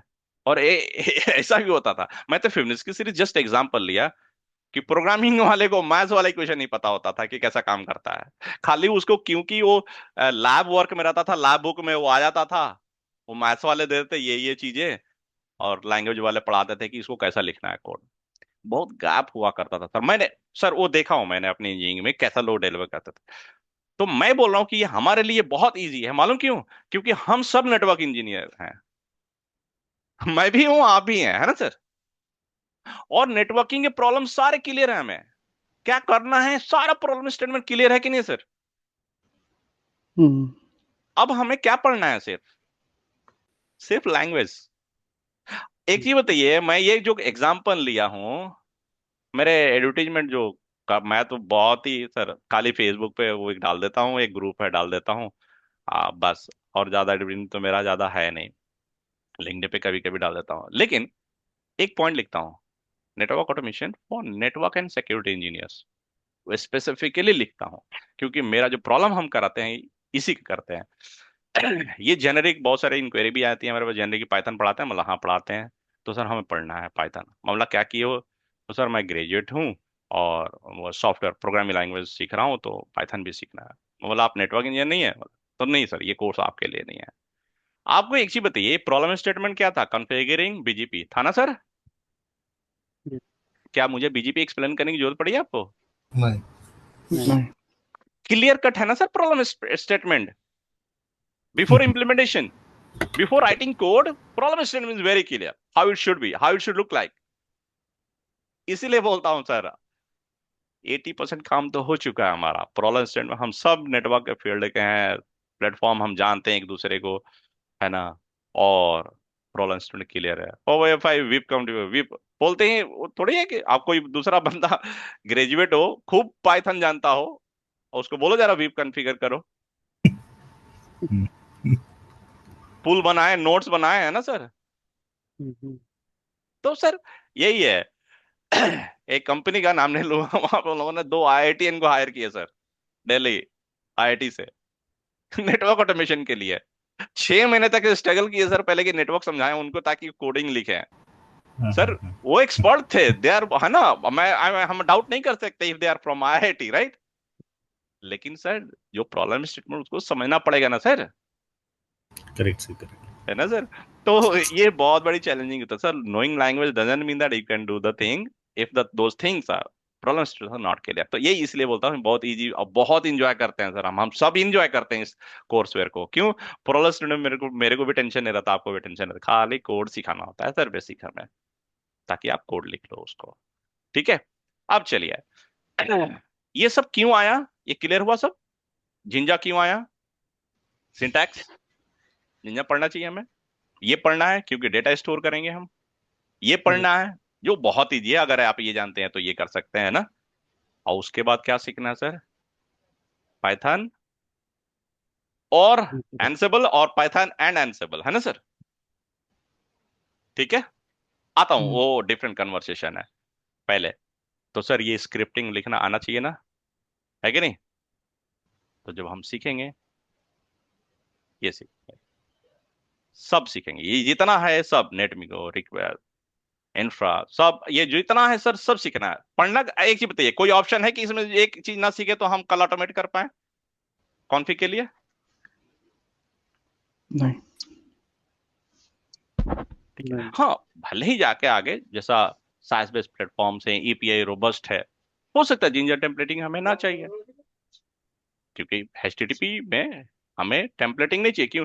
GUI जब यूज करते थे HTTP खाली डेटा देते थे ना, तो जब रिक्वेस्ट करेंगे तो सिर्फ डेटा देते हैं, सिंटैक्स भी याद रखना नहीं पड़ता, उस केस में टेम्पलेटिंग नहीं यूज होगा। लेकिन जितने लेगेसी डिवाइसेस है, हजारों हजारों अभी पड़े हुए हैं, उनके लिए भी तो हमें पढ़ना पड़ेगा ना सर, अभी जब तक वो जिंदा है डिवाइसेस है। तो जिंजा टेम्पलेटिंग पढ़ेंगे, भले जिंजा टेम्पलेटिंग के और भी काम है बहुत सारे, रिपोर्टिंग में बहुत हेल्प करेगा आपको, इसीलिए जिंजा भले लेगेसी डिवाइस नहीं कन्फिगर, लेकिन रिपोर्टिंग में आपको हेल्प करेगा ये, स्ट्रक्चर देने में, बनाने में। ठीक है, अब चलते हैं हम एक चीज। सर ये जो कोड लिख रहे हैं कहाँ जाएगा? गिट पे जाएगा ना सर? इसका मतलब आप यहाँ पे हैं, आप अपने सिस्टम पे बैठे हैं, जो भी चेंजेस करेंगे गिट से पुल करेंगे, चेंजेस करेंगे, फिर गिट पे पुश कर देंगे, है ना? हम्म। और ये जो भी हुआ after approval and all those process, pipeline चलेगा, जो हम सीखना है, पाइपलाइन चलेगा, वो यहाँ पे रिफ्लेक्ट करेगा जो सिस्टम, जहाँ पे सर्वर पे जो कोड रन हो रहा है, राइट? और फिर ये सर्वर इससे जाएगा। तो बाद में डिजाइन में भी देखेंगे किस तरह से डिजाइन होता है, जब ये हर पीसेस क्लियर हो जाएगा तो गिट आ जाता है। तो गिट क्यों पढ़ना है, क्लियर है क्या सर? यस ठीक है, अब देखिए, ये जो हम इंफ्रा की बात कर रहे हैं वो बात कर रहे हैं फिजिकल इंफ्रा की। हो सकता है, जैसे खास करके एसडी वैन में फायरवॉल सब सारा क्लाउड बेस्ड डिप्लॉयमेंट है ना सर? मैक्सिमम अब हाइब्रिड है पूरा, ऑन प्रीमिसेस और क्लाउड बेस्ड दोनों है। लेकिन क्लाउड बेस्ड भी डिप्लॉयमेंट्स है कि नहीं, अब ज्यादा आ रही है ना सर अब। Yes. तो सबसे पहले तो यहाँ हार्डवेयर था, फिजिकल था, तो आपको हार्डवेयर वो डिप्लॉय करने की जरूरत नहीं थी, खाली प्लग इन है ना सर। उसके बाद आप कॉन्फ़िगर तो मीन्स कि हार्डवेयर के रिलेटेड कुछ नहीं करना था, खाली कॉन्फ़िग और शो कमांड, राइट? लेकिन जब ये हार्ड जब एग्जिस्ट ही नहीं करता इंफ्रा, तो सबसे पहले तो इंफ्रा डिप्लॉय करना पड़ेगा ना। तो मान लीजिए Hmm. ये फिजिकल है इधर नीचे, ये क्लाउड है ना? तो सबसे पहले फायरवॉल है, मान लीजिए ये F5 है, डिप्लॉय करनी है ना? तो सबसे पहला काम होगा कि पहले फायरवॉल डिप्लॉय तो हो जाए, एग्जिस्टिंग तो हो, है ना? उसके बाद जाकर आप क्या करेंगे, तब ना कॉन्फ़िग पुश करेंगे सर आप, या शो कमांड Mhm. चलाएंगे या पुल करेंगे, है ना सर? दो काम हो गया ना। अगर फिजिकल इंफ्रास्ट्रक्चर है, ऑन प्रेमिसेस है, तो डिप्लॉयमेंट नहीं करनी है हमें, खाली कॉन्फ़िगरेशन मैनेजमेंट करनी है ना, या ऑडिट करनी है, रिपोर्टिंग करनी है ना जी? Correct. लेकिन अगर इंफ्रा ही एग्जिस्ट नहीं करता, तो सबसे पहले डिप्लॉय करनी पड़ती है, अब फिर जाके फिर कॉन्फ़िग और ऑडिट कीजिएगा, है ना जी? तो एक और काम Hmm. बढ़ गया कि नहीं, क्या बढ़ गया? Yes. डिप्लॉयमेंट का। तो ये जो डिप्लॉयमेंट है सर, यही करते हैं हम टेराफॉर्म से। किसे? Terraform is the best tool today, best programming language to deploy the cloud based resources, virtual I mean virtual resources, चाहे वो हो सकता है वीएमएयर के प्लेटफॉर्म पे हो, सिट्रिक्स पे हो, कहीं पे भी हो, तो वो दोनों के लिए Terraform most recommended tool. So Terraform is used for anything deployment, basically. Deployment, yeah. हाँ, कॉन्फ़िगरेशन के लिए भी यूज होता है, बहुत सारी चीजें कॉन्फ़िगर कर सकते हैं आज। Okay. लेकिन फाइट है यहाँ पे, एंसिबल वर्सेस टेराफॉर्म, Competitor है. कंपेटिटर्स हैं ये, Yeah. ठीक है? लेकिन अगर आप कॉन्फ़िग के लिए जाएंगे, तो एंसिबल के पास लार्जेस्ट कम्युनिटी है और ज्यादा पैकेजेस इनबिल्ट है कंपेयर टू टेराफॉर्म। आज के टाइम पे, कल के दिन क्या होगा नहीं पता, हो सकता है Hmm. टेराफॉर्म है ना रिप्लेस Correct. कर दे, लेकिन आज भी एंसिबल के पास ज्यादा है। दूसरा, टेराफॉर्म के पास कॉन्फ़िगरेशन के लिए कम मॉड्यूल है compare to Ansible, config management के लिए। लेकिन वही डिप्लॉयमेंट के लिए टेराफॉर्म के पास ज्यादा है, एंसिबल के पास कम है। एंसिबल से भी डिप्लॉय कर सकते हैं आप, Hmm. लेकिन जो मॉड्यूल्स हैं वो कम है एंसिबल के पास। तो जो जहां पे ज्यादा बिल्टी मिलता ज्यादा, वहीं पे अट्रैक्ट होते हैं ना सर। हम कोई प्रोग्रामर डेवलपर थोड़ी हैं हम तो सीखेंगे बेसिक, है ना? जो कोडिंग सीखेंगे वो सिर्फ ऑटोमेशन के लिए सीखेंगे, राइट? Correct. अरे हम कोई एप्लीकेशन थोड़ी, mobile application web application develop करना है, हमें तो अपना ऑटोमेशन का काम करवा लेना है। इसीलिए पाइथन पढ़ते वक्त भी बहुत ही इंपॉर्टेंट ये हो जाता है कि कितना पढ़ना। जैसे होता है ना, कोई बीमारी हो तो दवा पता है, लेकिन कितना डोज देना नहीं पता है ना जी? बिल्कुल सही, बिल्कुल सही. तो Access वो चीज, information नहीं हाँ जी। लेना है. तो मैं दैट विल क्रिएट कंफ्यूजन। जबकि ये तो मुझे 7 to 8 years हो गया सर ऑटोमेशन पढ़ाते वक्त, तो उस टाइम भी वही पढ़ाया हूँ, आज भी वही पढ़ाता हूँ, लेकिन अब ज्यादा श्योरिटी, क्योंकि 4 साल से इसी पे काम कर रहा हूँ मैं। Hmm. तो अब तो और ज्यादा ये हो गया है, कॉन्फिडेंस के साथ हो गया जो चीज डिलीवर करता हूँ। पहले होता था कि कहीं से ना कहीं काम नहीं किया था तो बुक से पढ़ते, रिसोर्सेज प्रैक्टिस करते, है ना, लैब में टेस्ट करते, फिर डिलीवर करते थे। लेकिन अब तो ये चीजें प्रोडक्शन नेटवर्क में करके हमने आए हैं। तो अब ज्यादा, जबकि अभी भी वही स्ट्रक्चर है, पहले की वीडियो सुनिएगा तो लगेगा कि सेम ही है, कोई ज्यादा चेंजेस नहीं है, क्योंकि वो थोड़ी सी मेरी वो चीजें हो सकती है गॉड गिफ्ट है, तो विजिबिलिटी जो है टेक्नोलॉजीज की अच्छी शुरू से रही है मेरी, इसकी खास करके नेटवर्क की। कोडिंग मेरा तो सबसे पहले कोडिंग से स्टार्ट किया, बाद में नेटवर्क में आया था मैं। आज के टाइम पे दोनों कंबाइन हो गए, तो इसका जो है ना रियल, Benef- हाँ, एडवांटेज जो मुझे मिला है कि मेरे लिए कोई ज्यादा हैक्टिक नहीं रहा। तो टेराफॉर्म क्लियर है, तो टेराफॉर्म ये सब चीजें आ गई। अब चलते हैं, Hmm. हाँ, ये पहला पॉइंट बात कर रहा था टेराफॉर्म वर्सेस एंसिबल, लेकिन इसमें एक और टेक्निकल चीज है कि कब कौन सा यूज करना है। होता क्या है ना, जब आप कोई रिसोर्स डिप्लॉय करते हैं, तो उसका स्टेट मैनेज करना होता है।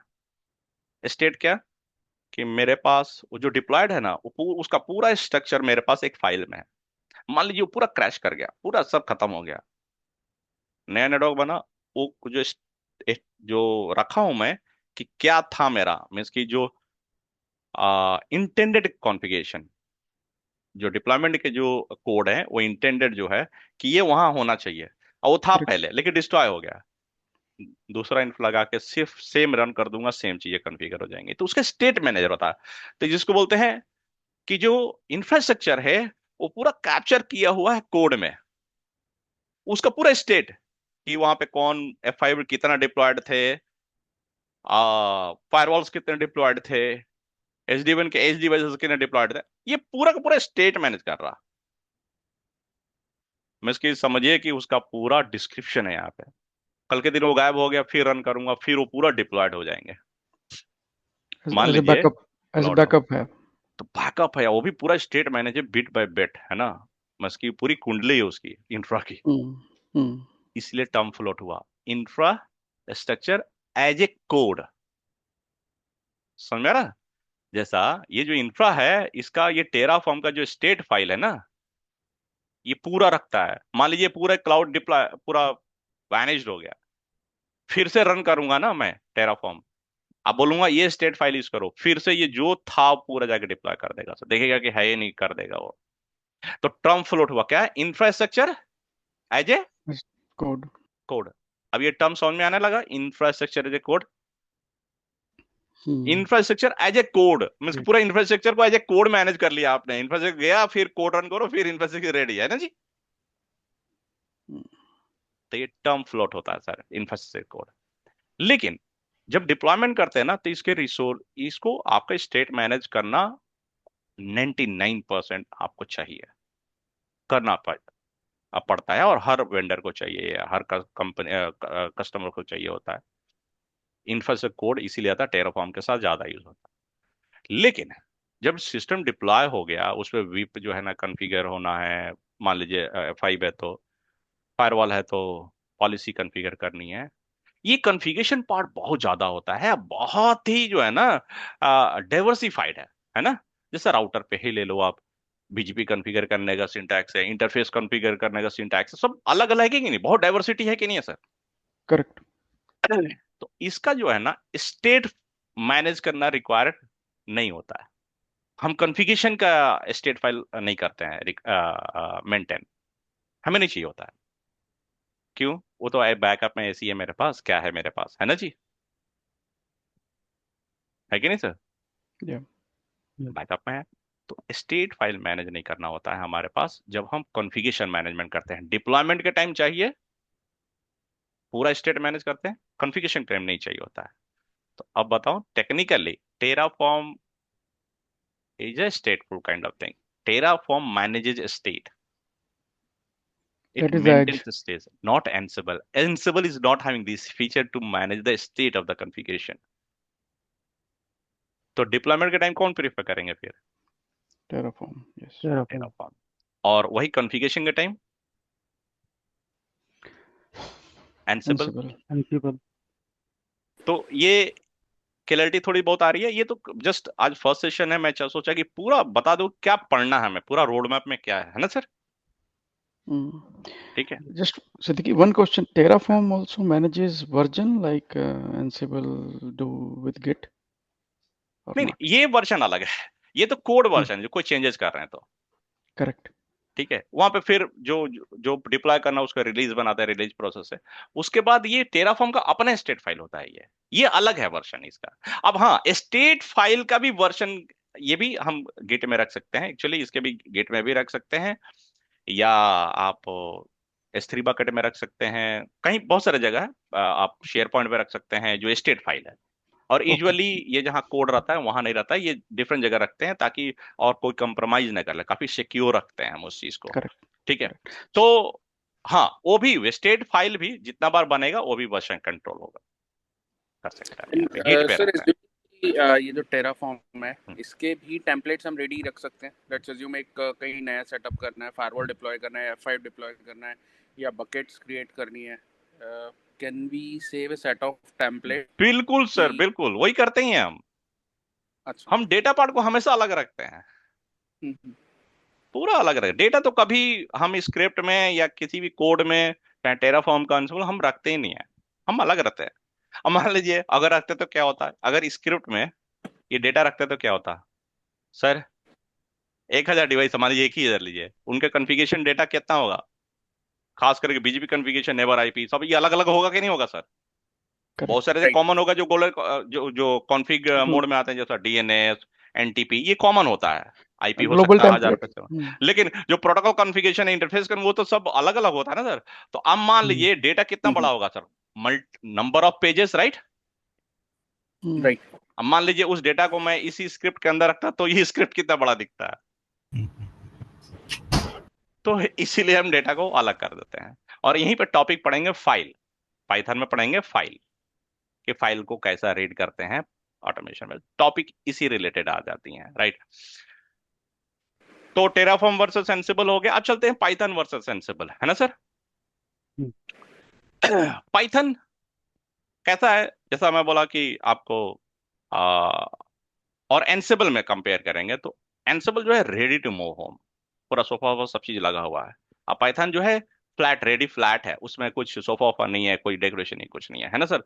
तो एंसिबल के पास और भी, तो पाइथन तो है ही, पाइथन के साथ साथ एंसिबल के पास बहुत सारे बिल्ट इन पैकेजेस जो पाइथन में नहीं मिलते हैं।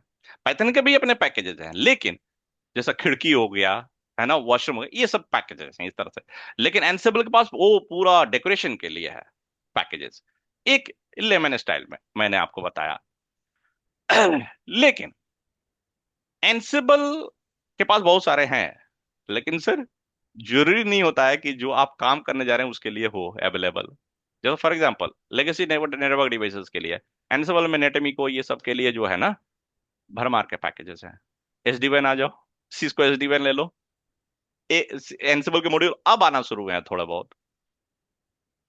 आपको बता रहा हूँ 2001 में मैंने एसडी वैन का प्रोजेक्ट किया था, एक भी नहीं था सर अवेलेबल। पूरा का पूरा मुझे कस्टम एनसिबल मॉड्यूल बनाने पड़े एसडी वैन के लिए, एसडी वैन प्लेटफॉर्म से इंटरेक्ट करने के लिए, ठीक है? लेकिन क्वेश्चन है, एनसिबल मॉड्यूल लिखे जाते किस है? जो स्टूल के स्क्रिप्ट है लिखे जाते हैं किसमें? एनसिबल मॉड्यूल खास करके बोलते हैं, एक फंक्शनलिटी, मल्टीपल फंक्शनलिटी है, तो हर फंक्शन एक मॉड्यूल है, वो लिखे जाता है पाइथन में ही। तो मैं लिख रहा था एनसिबल मॉड्यूल, कोड किस में लिख रहा था? पाइथन लैंग्वेज में, क्योंकि एनसिबल इज बेस्ड ऑन पाइथन। एनसिबल के फिल्टर जो टर्म हो सकता है आपको ना भी उतना मीनिंगफुल हो, लेकिन बाद में जब कवर करूंगा तो बता दूंगा, पाइथन पढ़े रहेंगे तो मैप कर देता हूँ। तो पाइथन अगर हम अच्छे से पढ़ रहे हैं तो एनसिबल इजी हो जाता है, क्योंकि मैं पूरा एक, हमेशा जैसे शुरू में बताया कि पैटर्न वाइज पढ़ाता हूँ सर। एक ना टेम्पलेट क्रिएट होता है, वो उसी में सब कुछ फिट होता है ना। हम अलग अलग डिफ नहीं पढ़ते हैं, बहुत सारी चीज एक प्रोसेस से एक तरह से पढ़ते हैं। अब मैं क्या बोलूंगा, कल के दिन पाइथन का जो मॉड्यूल है और एनसिबल मॉड्यूल दोनों सेम है। पाइथन का मॉड्यूल ही क्यों बोलते हैं हम एनसिबल module? With few lines of extra codes, that's all. एनसिबल module बनाने के लिए 2-4 लाइन का कोड है, ऐड कर देंगे तो पाइथन मॉड्यूल एनसिबल मॉड्यूल हो जाएगा। तो फिर आपको एनसिबल मॉड्यूल क्या सीखना पड़ेगा? तो पाइथन ही ना। हाँ, लेकिन एनसिबल के पास बने बने पैकेज ज्यादा है, तो ज्यादा प्रीफर करते हैं एनसिबल। ये एक पर्सपेक्टिव है। दूसरा पर्सपेक्टिव है जो जिसमें रिप्लेसमेंट नहीं है, इन्वेंट्री मैनेजमेंट, नेटवर्क ऑटोमेशन के लिए है। इन्वेंट्री सर हमारे हजारों हजार होती कि नहीं होती है सर? अरे राउटर थाउजेंड्स में है, स्विचेस थाउजेंड में है कि नहीं है? क्वेश्चन है इन्वेंट्री कैसे मैनेज करोगे आप? मुझे वीलन कॉन्फ़िगर करनी है, मान लीजिए 1,000 स्विचेस पे, सारे एक्सेस लेयर पे है, लेकिन हो सकता है एक्सेस लेयर पे अलग अलग मॉडल हो सकता है अलग अलग कमांड चलता हो वीलन कॉन्फ़िगर कर, मान लीजिए फॉर एग्जांपल। इसके दूसरे जगह दूसरे कॉन्फ़िगरेशन से भी ले सकते हैं। तो सर इन्वेंट्री कैसा ग्रुपिंग कीजिएगा आप? उनके आईपी मैनेज करना, क्रेडेंशियल मैनेज करना, है ना, उनके कॉन्फ़िगरेशन मैनेज करना। बीजीपी है, हर डिवाइस पे, हर राउटर पे अलग अलग कमांड चलेगा। अरे नेबर आईपी तो कम से कम रिवर्स होगा कि नहीं होगा सर? तो इन्वेंट्री इनका कैसा मैनेज किया जाए? इन्वेंट्री के रेस्पेक्टिव आपको डेटा भी मैनेज करना है सर। पाइथन में बहुत मुश्किल है सर। आपको पाइथन में लिखना इन्वेंट्री मैनेजमेंट का कोड बहुत मुश्किल है, इसलिए बने बनाए आते हैं। पाइथन के साथ अगर आपको यूज करना है इन्वेंट्री मैनेजमेंट, तो आपको नॉर्नियर यूज करना पड़ेगा। इसको तो अलग प्रोग्रामिंग लैंग्वेज भी बोला जाता है, नॉर्नियर, जो पूरा पाइथनिक है, पाइथन का कोड लिखते हैं, लेकिन उसमें इन्वेंट्री मैनेजमेंट के लिए पैकेज है। लेकिन जो भी लिखेंगे पाइथन में लिखेंगे। एनसिबल में जब आते हैं आप, एनसिबल बनाया गया ही इन्वेंट्री मैनेजमेंट के लिए। एनसिबल का इन्वेंट्री मैनेजमेंट देखिएगा तो कुछ नहीं लगेगा, खाली यूज कर लेना है आपको सर, इतना फ्लेक्सिबल है। तो इन्वेंट्री मैनेजमेंट के पॉइंट पे कौन बेटर है सर? Ansible. बेटर क्या है? वही है, एनसिबल है ना। पाइथनिक है, नॉर्नियर है। अब पहले नॉर्नियर से स्टार्ट हुआ जब एनसिबल नहीं हुआ, बीच में बहुत फाइट रहा Nornir versus Ansible. Now on this time only it's Ansible, right. लेकिन बहुत सारे टूल्स हैं, जैसा नेटबॉक्स है, नेट ब्रेन है, ये सारे फ्रेमवर्क यूज करते हैं जैंगो या फ्लैश बेस। तो पाइथनिक है तो लोग नॉर्मली यूज करते हैं इनबिल्ट, जो हमें नहीं करना होता उसमें कुछ, वो तो टूल्स का पार्ट है। हमें अपने कोडिंग जो हमारा डे टू डे काम है उसके लिए हम जो पाइथन यूज करते हैं वो काफी सिंपल है। तो वो लोग नॉर्मली यूज करते हैं, लेकिन जब हम लिखते हैं तो हम एनसिबल प्रीफर करते हैं। क्यों? एनसिबल जो लिखा हुआ जो लिखते हैं हम प्ले बुक्स बोलते हैं, जो स्क्रिप्ट को वो ईएमएल में लिखते हैं। और ईएमएल देखिएगा मोस्ट इजीएस्ट रिप्रेजेंटेशन है डेटा का। तो लिखने में आपको पाइथन का कोड नहीं लिखना पड़ता, बल्कि ईएमएल में जाके आपको डिस्क्रिप्शन मॉड्यूल है ना। लेकिन हाँ, जो मॉड्यूल अवेलेबल है वो खाली यूज कर लेते हैं, बड़ी साफ सुथरा दिखता है। नहीं तो एनसिबल नहीं है तो एनसिबल का मॉड्यूल लिखना पड़ता है, वो भी पाइथन में है। तो एट द एंड आपको पाइथन पढ़ना पड़ेगा ना एनसिबल के लिए भी, है ना सर। एनसिबल चाहिए भी इन्वेंट्री मैनेजमेंट के लिए, राइट। Correct. कुछ आप लोगों को समझ में ज्यादा तो हौच पौच तो नहीं हो रहा ना? नहीं नहीं नहीं। ये जो क्लास लेता हूँ ना, ये जब पाइथन मेरा खत्म होता है ना तब क्लास लेता हूँ, और उसके बाद पाइथन के बाद टॉपिक शुरू होता है ये जिंजा, ये मेल, ये सब चीजें पाइथन, और उस टाइम ये वाला लेता हूँ। लेकिन आज मैंने पता नहीं मेरे दिमाग में क्या आया, मैं बोला कि नहीं, जो भी टॉपिक है सब ला दो। तो एक्चुअली होता क्या है ना, कभी कभी डर लगता है कि ये पूरा लोग से कितना पढ़ना पड़ेगा, तो मैं आपको लोग डर ना जाए कि ये भी कितना चीज पढ़ना पड़ेगा इस इकोसिस्टम में। लेकिन मैं आपको बता रहा हूँ एक चीज, क्यों इतना इजी, फिर मैं बोला ना सर सीने से भी इजी पड़ेगा, वो इसलिए। चलिए देखते हैं, स्टार्ट करते हैं अब हम यहाँ से। हम पढ़ते हैं पाइथन सबसे पहले। क्यों देख रहे हैं कि एनसिबल में पाइथन यूज होगा। जिंजा 2 पूरा पाइथन बेस्ड है। पाइथन का जो लूपिंग है, कंडीशनल है, सब सेम है जिंजा। मीन्स कि आप पाइथन जानते हैं तो समझो जिंजा भी जानते हैं, ठीक है। पाइथन जब जानते हैं तो समझो एनसिबल भी इजी हो जाएगा। क्यों? एनसिबल का पूरा बैकएंड पाइथन है, ठीक है। पाइथन में डेटा स्ट्रक्चर पढ़ेंगे, वो है स्ट्रिंग, लिस्ट एंड डिक्शनरी, ठीक है। अब लिस्ट के टपल वर्जन है, सेट है, वो इसके साथ वो 5-5 मिनट का चीज है। लेकिन ये मेजर 3 डेटा स्ट्रक्चर है जो पढ़ेंगे। जब ये पढ़ेंगे ना पाइथन में, तो सर ये स्ट्रिंग, लिस्ट, डिक्शनरी का जो रिप्रेजेंटेशन है पाइथन में, ऑलमोस्ट थोड़ा सा डिफरेंस होता है। स्क्वायर ब्रैकेट की जगह हाइफन आ जाता है। जेसन जेसन तो कंप्लीट डिक्शनरी का है सर, एकदम रेप्लिकेशन है। मतलब कि पाइथन की डिक्शनरी जानते हैं तो समझो जेसन भी जानते हैं, ईएमएल भी जानते हैं सर आप। तो ये चीजें पढ़ने के बाद ये सब इजी हो जाता है सर, सब ये इजी हो जाता है मैनेज करना। आपको बता रहा हूँ एक क्लास में हो जाता है ये तीनों एक क्लास में होता है सर। तो आप समझ से इजी है तभी तो एक क्लास में होगा और आप ही कंफर्टेबल रहेंगे, राइट। हम्म। जिंजा एक क्लास में होता है। क्यों? पाइथन ऑलरेडी हम जानते हैं, तो जिंजा में तो टाइम ही नहीं लगता है ना। सेम कंस्ट्रक्ट फॉलो होता है टेम्पलेटिंग के लिए, ठीक है। टेराफॉर्म का जब लिखेंगे ना सर आप कोड, प्योर जेसन, जेसन जैसा दिखेगा एकदम आपको। तो आपको क्या लग रहा है? और ये अगर जानते हैं तो ये वाला लिखना इजी है, नहीं। और यंग मॉडल ना एक्सएमएल में मोस्टली रिप्रेजेंटेशन मैंने देखा है यंग मॉडल का। तो आप सोचिए कि आपको पढ़ना कहाँ स्ट्रांग होना है सबसे। पाइथन। पाइथन। पाइथन। पाइथन का वो भी 3 डेटा स्ट्रक्चर जो है सर, ये 4 से 5 क्लास लेता हूँ स्ट्रिंग। जबकि आप बुक पढ़िएगा तो 2 पैराग्राफ में ज्यादा से ज्यादा एक चैप्टर होगा, खत्म हो जाता है। ये बहुत ज्यादा पढ़ेंगे हम ऑटोमेशन के पर्सपेक्टिव से, कि ऑटोमेशन में जो यूज केसेस हैं उसी के हिसाब से पढ़ते हैं हम ये स्ट्रिंग। लिस्ट पढ़ेंगे फिर से वही 2 से 3 क्लास, फिर डिक्शनरी भी 2 क्लास कम से कम पढ़ेंगे। ये देख रहे हैं शुरू में ज्यादा क्लास लगा रहे हैं हम, फिर उससे थोड़ा सा कम, थोड़ा सा स्मूथनेस आने लगेगी। और जैसे ही हम लिस्ट पे जाएंगे ना सर, लिस्ट जैसी पढ़ेंगे, you'll be comfortable with writing code। क्यों? स्ट्रिंग में जो यूज केस हैं वही आईपी एड्रेसिंग के बेस पे है, कॉन्फ़िग जनरेशन के बेस पे है ना। तो जो ये आप ये जो पढ़े ना, यहाँ आते आते हम इसी में पूरा पढ़ा चुका रहता हूँ मैं, वो माइंडसेट चेंज कर चुका रहता हूँ पाइथन पढ़ाते वक्त ही। जब यहाँ पे आते हैं तो ये लॉजिक मुझे एक्सप्लेन हल्का सा करके उसके बाद फटाफट ये खत्म हो जाता है सर। तो सबसे ज्यादा हमें मेहनत कहाँ करनी है? पाइथन में, राइट? तो हमारा कोर्स कहाँ से स्टार्ट होना चाहिए? Python is the Python. Python से अब पाइथन में पहला कौन सा टॉपिक? string. स्ट्रिंग। स्ट्रिंग। तो यहाँ why automation, what's there in automation, what you have to learn in automation, थोड़ा बहुत क्लियर हुआ क्या सर? Yes. अब चलिए एक दो चीजें और ऐड करूंगा और देखेंगे टाइम बचेगा तो। एक्चुअली मैंने सबको वर्बली तो बोला हूँ 2 o'clock तक, लेकिन मीटिंग शायद मैं 1:30 तक रख दिया था, है ना? मीटिंग का जो ड्यूरेशन है, रीजन ये था कि मेरा कल शाम तक भी मेरी तबीयत सही नहीं थी। वो बारिश नहीं हुई दिल्ली में, तो मैं काफी एलर्जिक हूँ वेदर चेंजेस का। मेरी कल वो पूरा हाफ तक स्टार्ट हो गया, मुझे तो लग रहा था कि पता नहीं कल ले पाऊंगा, आज ले पाऊंगा कि नहीं ले पाऊंगा बैच में। इसीलिए मैं रात तक देखा अपना हेल्थ, रात में इनवाइट भेजा हूं मैं सब लोगों को। 11 बजे करीब, है ना, 10:30 11 बजे करीब मुझे लगा कि नहीं चलो ले सकता हूँ, तो इसीलिए थोड़ा सा 30 मिनट्स कम कर दिया था, लेकिन I am feeling good this time. तो अगर आप लोग के पास 30 मिनट्स है तो थोड़ा सा पाइथन भी स्टार्ट कर दूंगा, नहीं तो मैं ये बता के नेक्स्ट सेशन में हम पाइथन स्टार्ट कर सकते हैं। नेक्स्ट से करते जी। तो यहाँ पे देखिए, अब आप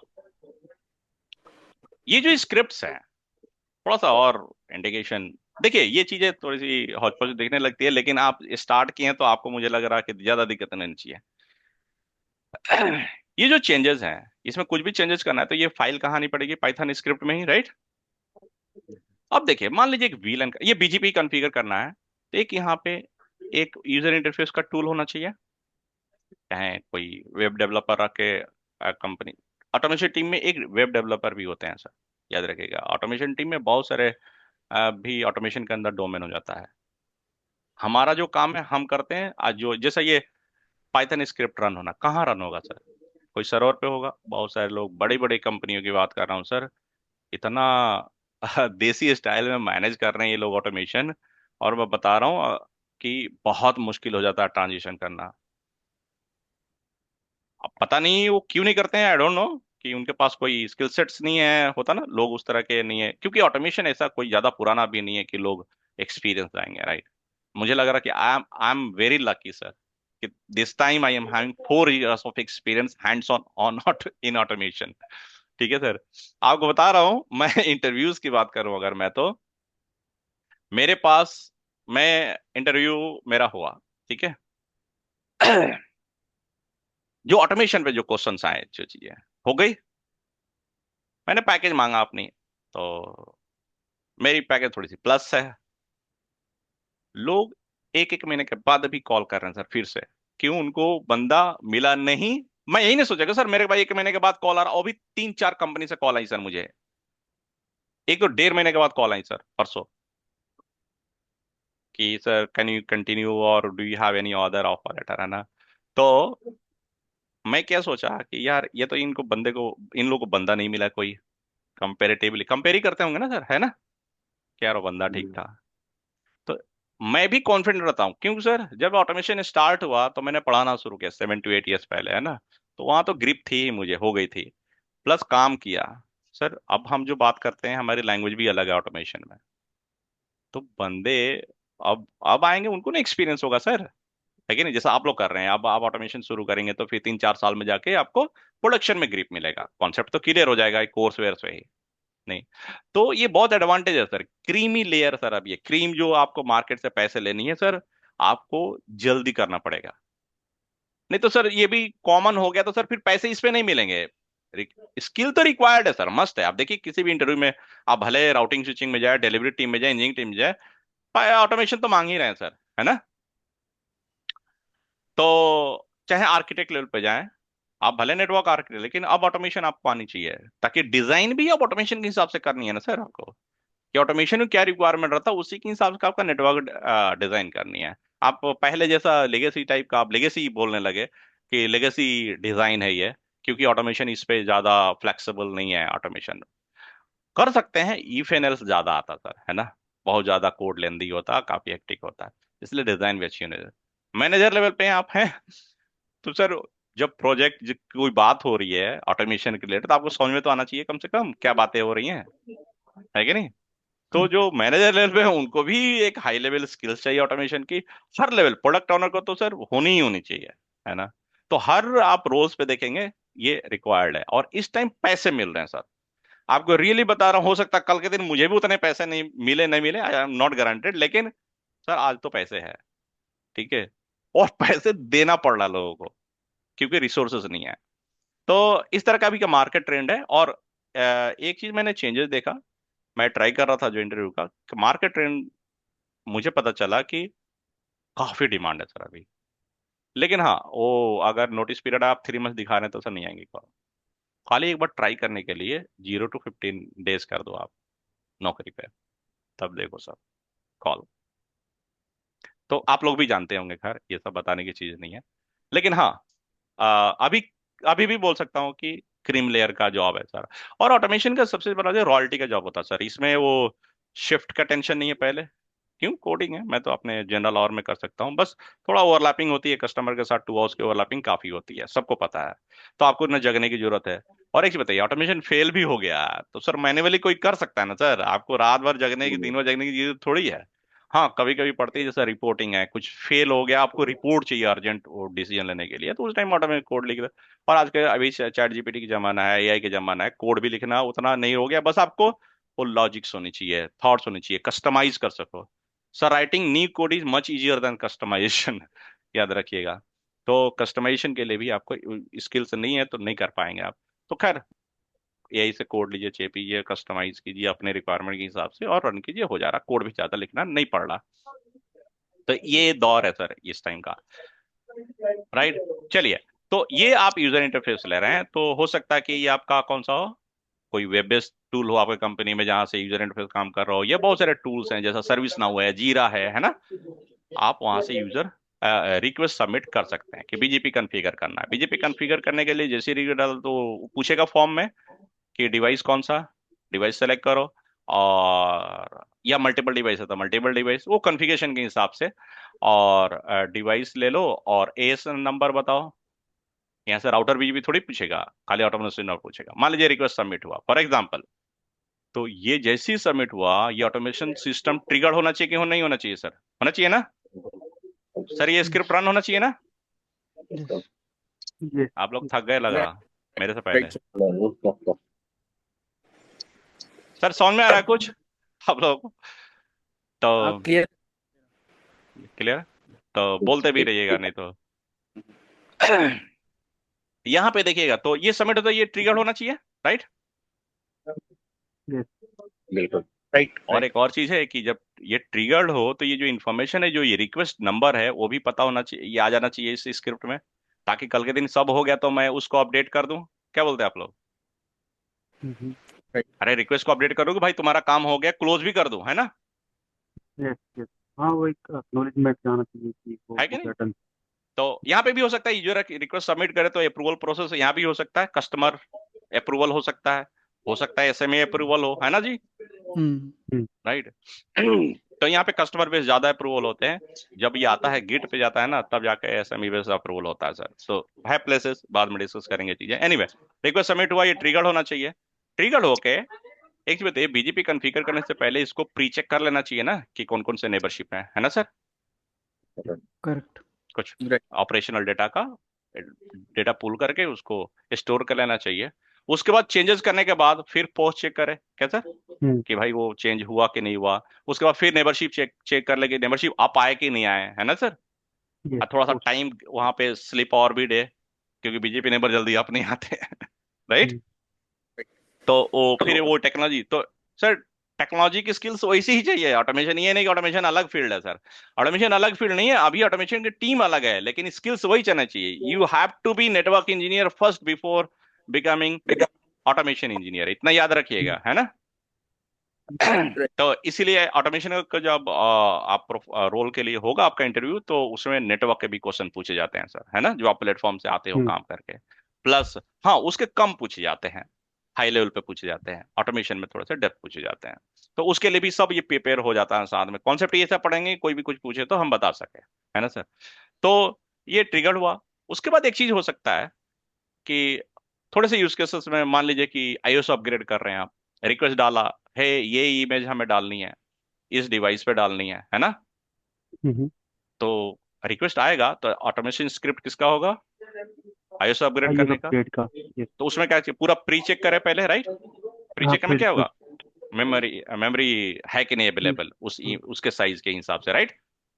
हम्म, अगर है पहले तो चेक करें कि वो जो ओएस रिक्वायर्ड है, पहले वो वही ओएस ऑलरेडी है क्या, वही जो है ना कोड है क्या, है ना जी, वर्जन हम्म, ऑलरेडी है तो कुछ भी नहीं करना। अगर नहीं है तब जाकर मेमोरी स्पेस देखे, और फिर मेमोरी स्पेस अगर है तो फिर वो कॉपी करेगा। हो सकता है वो S3 बकेट में रखा हो इमेज, है ना सर, हम्म, शेयर पॉइंट पे रखा हो, कहीं ना कहीं इमेजेस रहेंगे कि नहीं रहेंगे सर, हम्म, हम्म। डाउनलोडेड।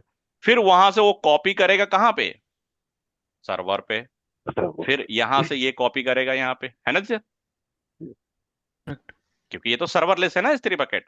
हम्म, तो यहाँ तो सर्वर है नहीं कि यहीं पे कमांड चला दो कि यहाँ से यहाँ कॉपी हो जाए, है ना। तो हम्म, एनीवे जैसा है वो सब सोल्यूशन जैसा रहेगा उसे हम डिजाइन कर सकते हैं। एनीवे कॉपी करना, फिर कॉपी करने के बाद ये पूरा प्री चेक करना, चेकिंग करना, फिर जब मेमोरी है तो जाके ये कॉपी कर देना डिवाइस पे।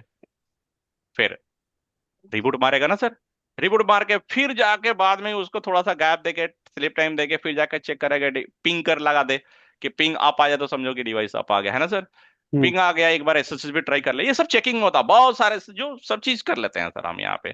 कोड के थ्रू करना, कौन सा मैनुअली करना है ना। तो सब करके और उसके बाद जब देखा कि मेरा डिवाइस अप आ गया, फिर पोस्ट चेक कर ले क्या कि ऑपरेशनल डेटा सही है कि नहीं है ना सर। एआरपी टेबल बना कि नहीं बना, नेबर टेबल में कौन कौन है ना। ये प्री चेक में सब स्टोर करके रखेंगे, पोस्ट चेक में हम चेक कर लेंगे। लेकिन आपको याद है टाइम स्टैम्प अलग होगा एआरपी टेबल का, है ना। तो टाइम स्किप कर देंगे, आई मीन कंपेयर के टाइम, क्योंकि वो कभी भी मैच नहीं करेगा, है ना सर।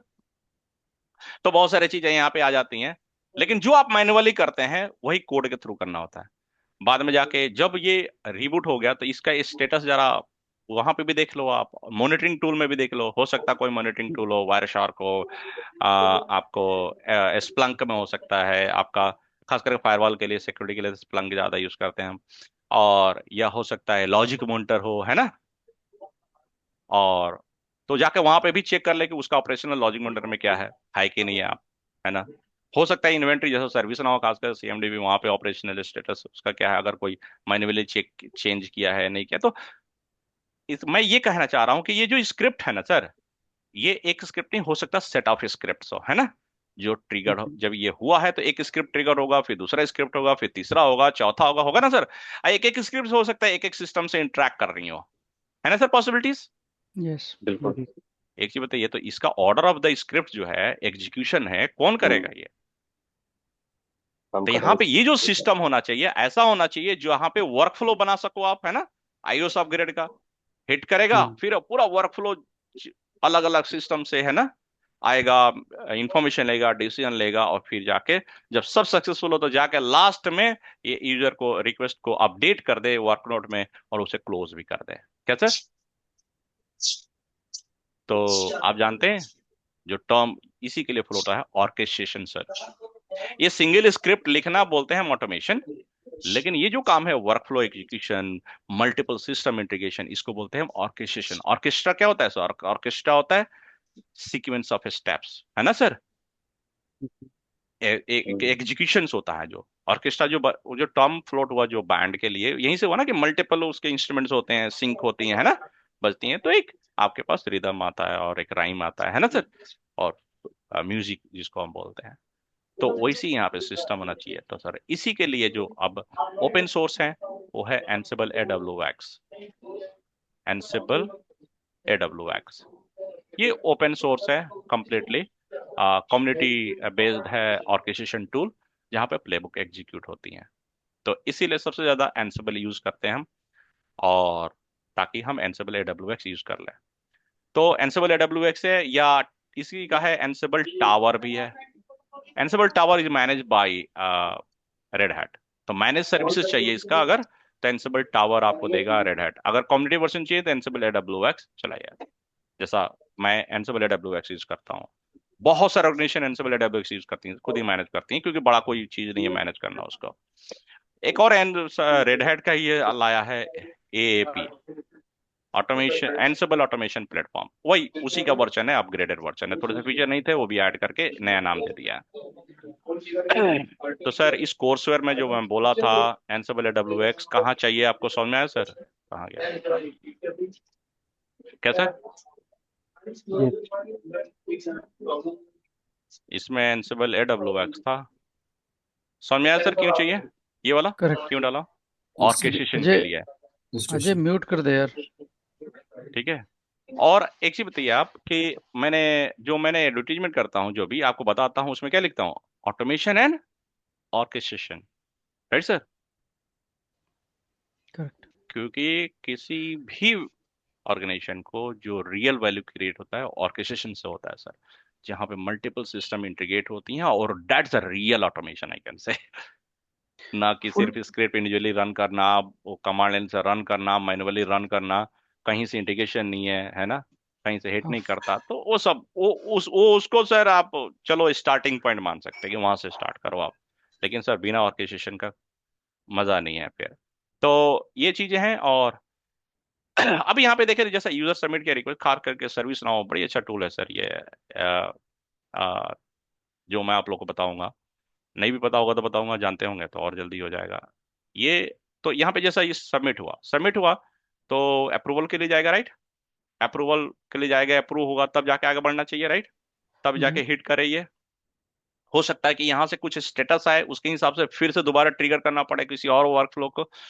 तो यहाँ पे भी तो वही चीज हो रहा है ना सर, एक्सटर्नल सिस्टम से कम्युनिकेशन करा रहे हैं, वर्कफ्लो बना रहे हैं, तो इसको भी ऑर्केस्ट्रेशन टूल बोलते हैं सर। तो सर्विस नाउ बहुत जबरदस्त ऑर्केस्ट्रेशन टूल है, राइट?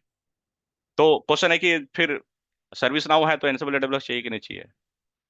तो ये करता है नेटवर्क ऑर्केस्ट्रेशन, और ये करता है सिर्फ सर्विस नाउ के अंदर जो ऑर्केस्ट्रेशन चाहिए होता है। तो ये हो सकता है कि ये बोल सकता है आपको ये माइक्रो ऑर्केस्ट्रेशन है, हाई लेवल पे ये माइक्रो ऑर्केस्ट्रेशन है, माइक्रो छोटा डेप्थ लेवल पे ऑर्केस्ट्रेशन करता है जो नेटवर्क डिवाइस है, क्योंकि सर्विस नाउ नेटवर्क डिवाइस से डायरेक्ट कम्युनिकेट कराना हॉरेबल है सर। क्यों? क्योंकि सर्विस नाउ जावा स्क्रिप्ट यूज करता है, जो ये ऑर्केस्ट्रेशन करते हैं जो स्क्रिप्ट लिखते हैं जावा स्क्रिप्ट लिखते हैं, लेकिन वो भी बताऊंगा मैं आपको, क्योंकि पाइथन आता है तो जावा स्क्रिप्ट भी इजी है सर। एक एक क्लास का एक सेशन लूंगा मैं आपको। तो सर बहुत सारे कंपोनेंट है, और आपको लग रहा है, ऐसा क्या लग रहा है कि कोई भी एक यूजलेस है इसमें सर? नहीं नहीं नहीं, सर। ये सब पार्ट हैं एक दूसरे के। तो सर यही तो कोर्स है, इसी को बोलता हूँ ऑटोमेशन इकोसिस्टम। क्लियर हुआ? क्या अच्छा पढ़ने सर, वाले हैं हम? एक क्वेरी है इसमें। ये बताइए। हम ये सब जैसे आप बता रहे हो सर्विस नाउ इंटीग्रेशन, या मुझे कुछ कॉन्फ़िगरेशन मैंने प्रिपेयर करी है, लेट्स अज्यूम फायरवॉल की कुछ, हम अभी लैब में कुछ टेस्ट कर पाएंगे क्या? मतलब कैसे हमारा आगे वर्क करेगा? ये जितना बताऊं सब टेस्ट करना है सर, करेंगे सर हम। ये ओके। जितना है ना मेरे सब पे को लैब है, यूज केसेस है ओके, मेरे को S3 का एक बकेट क्रिएट करना है थ्रू स्क्रिप्ट। पूरा सर। ये सब सब वो सब लॉलीपॉप चीजें हैं सर, वो अभी बड़ा लगेगा आपको, जब आप पढ़ लीजिएगा तो वो भी लगेगा यार ये तो सब कुछ नहीं है ना। सेटिस्फाई, मतलब मेरा कंसर्न ये है कि हाँ हमारे पास लैब्स हैं वो सब टेस्ट करने के लिए, पूरा जैसे सर, पूरा एनसिबल एडब्ल्यूएक्स हम डिप्लॉय करेंगे, हम आपको करवाऊंगा सर ये एडब्ल्यूएक्स डिप्लॉय, उमंग गिट से अपनी इंटीग्रेशन पर्सनल करेंगे, S3 बकेट से, सब से। इवन कि अगर आपके पास कोई टूल है की मैनेजमेंट के लिए उससे इंटीग्रेट कराएंगे सर, पूरा का पूरा। ये एक चीज बताइए, ये नहीं करेंगे तो फिर मजा ही क्या है हाँ, ना। नहीं कंसर्न ये है ना, जैसे मेरे पास कोई कोई अभी, जैसे मेरे पास कोई सर्विस नाउ का एक्सेस नहीं है, या मेरे पास किसी फायरवॉल का एक्सेस नहीं है, तो हम ये इंटीग्रेट कैसे करेंगे? आप कुछ देखिए आप। सर्विस नाउ आपके पास रियली इंटरप्राइज वर्जन नहीं है, लेकिन डेव फ्री देता है। हाँ हाँ हाँ। ओके डेव इन्वायरमेंट है ना, जो सर्विस नाउ पे आप जाके आज लॉग इन कीजिएगा, डेव पे सैंडबॉक्स है उसका, ओके ओके पूरा फीचर है सर, हम कर चुके हैं अदर बैचेस के लिए ना। ओके। तो इसमें कोई भी ऐसा नहीं है कि जो वेंडर स्पेसिफिक है लाइसेंस की जरूरत है सर हमें। Done sir, done. ना और टेराफॉर्म, एक ना जिंजा, ना पाइथन, ना एनएसएबल एडब्ल्यूएक्स, ना सर्विस नाउ, कुछ भी ले लो। हाँ मॉनिटरिंग टूल की थोड़ी सी ये दिक्कत होती है, वायरशार काफी हैवी है मशीन, आपको करना होगा, नहीं तो उसको मिमिक कर लेते हैं, सिमुलेट कर लेते हैं मॉनिटरिंग को, है ना, डेटा रख ओके। के। तो और जो भी आप बता रहे हो ये सब, हम इंटीग्रेशन कैसे होगा? जो हम गिटहब पे कह रहे हो आप, कोई भी अगर हम कोड राइट करेंगे तो गिटहब पे करेंगे, राइट? जी आप अपने तो आईडी बनाओगे उमंग? वो ऑलरेडी मेरी आईडी क्रिएट है, सब मेरा एक बना के दो, सब बनाओ, सब मेरा काम है। देखिए आज नहीं है आपकी सर नॉलेज आईडी। जीरो है, बस हम जीरो से स्टार्ट कर रहे हैं ना।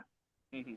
मैं जिम करता ना, आपको गिट वर्ड भी नहीं पता है, ना जिंजा पता है, ना पाइथन पता, कुछ नहीं पता है ना सर। हम्म। और जो भी जरूरत पड़ेगा हम बताएंगे, हम आपको ये नहीं बताएंगे बोलेंगे कभी भी कि आपको ये आना चाहिए था सर, है ना। Right right. No, you should have a network, you should be network engineer, that's the basic requirement for me, that's all. आपको नेटवर्किंग आना चाहिए, डन डन। कोई ना कोई, बस उतना ही रिक्वायरमेंट है। You should be network engineer. On the top of that I am going to give everything for you guys, right sir. Okay okay. ज्यादा कोई बुक की स्टडी भी नहीं कर, कुछ नहीं करनी सर। सर आप मेरा क्लास को फॉलो कीजिए, सब यही प्रैक्टिस करेंगे और यहीं से कंफर्ट जोन में जाएंगे आप, है ना। कोई ज्यादा बुक भी नहीं पढ़नी है सर।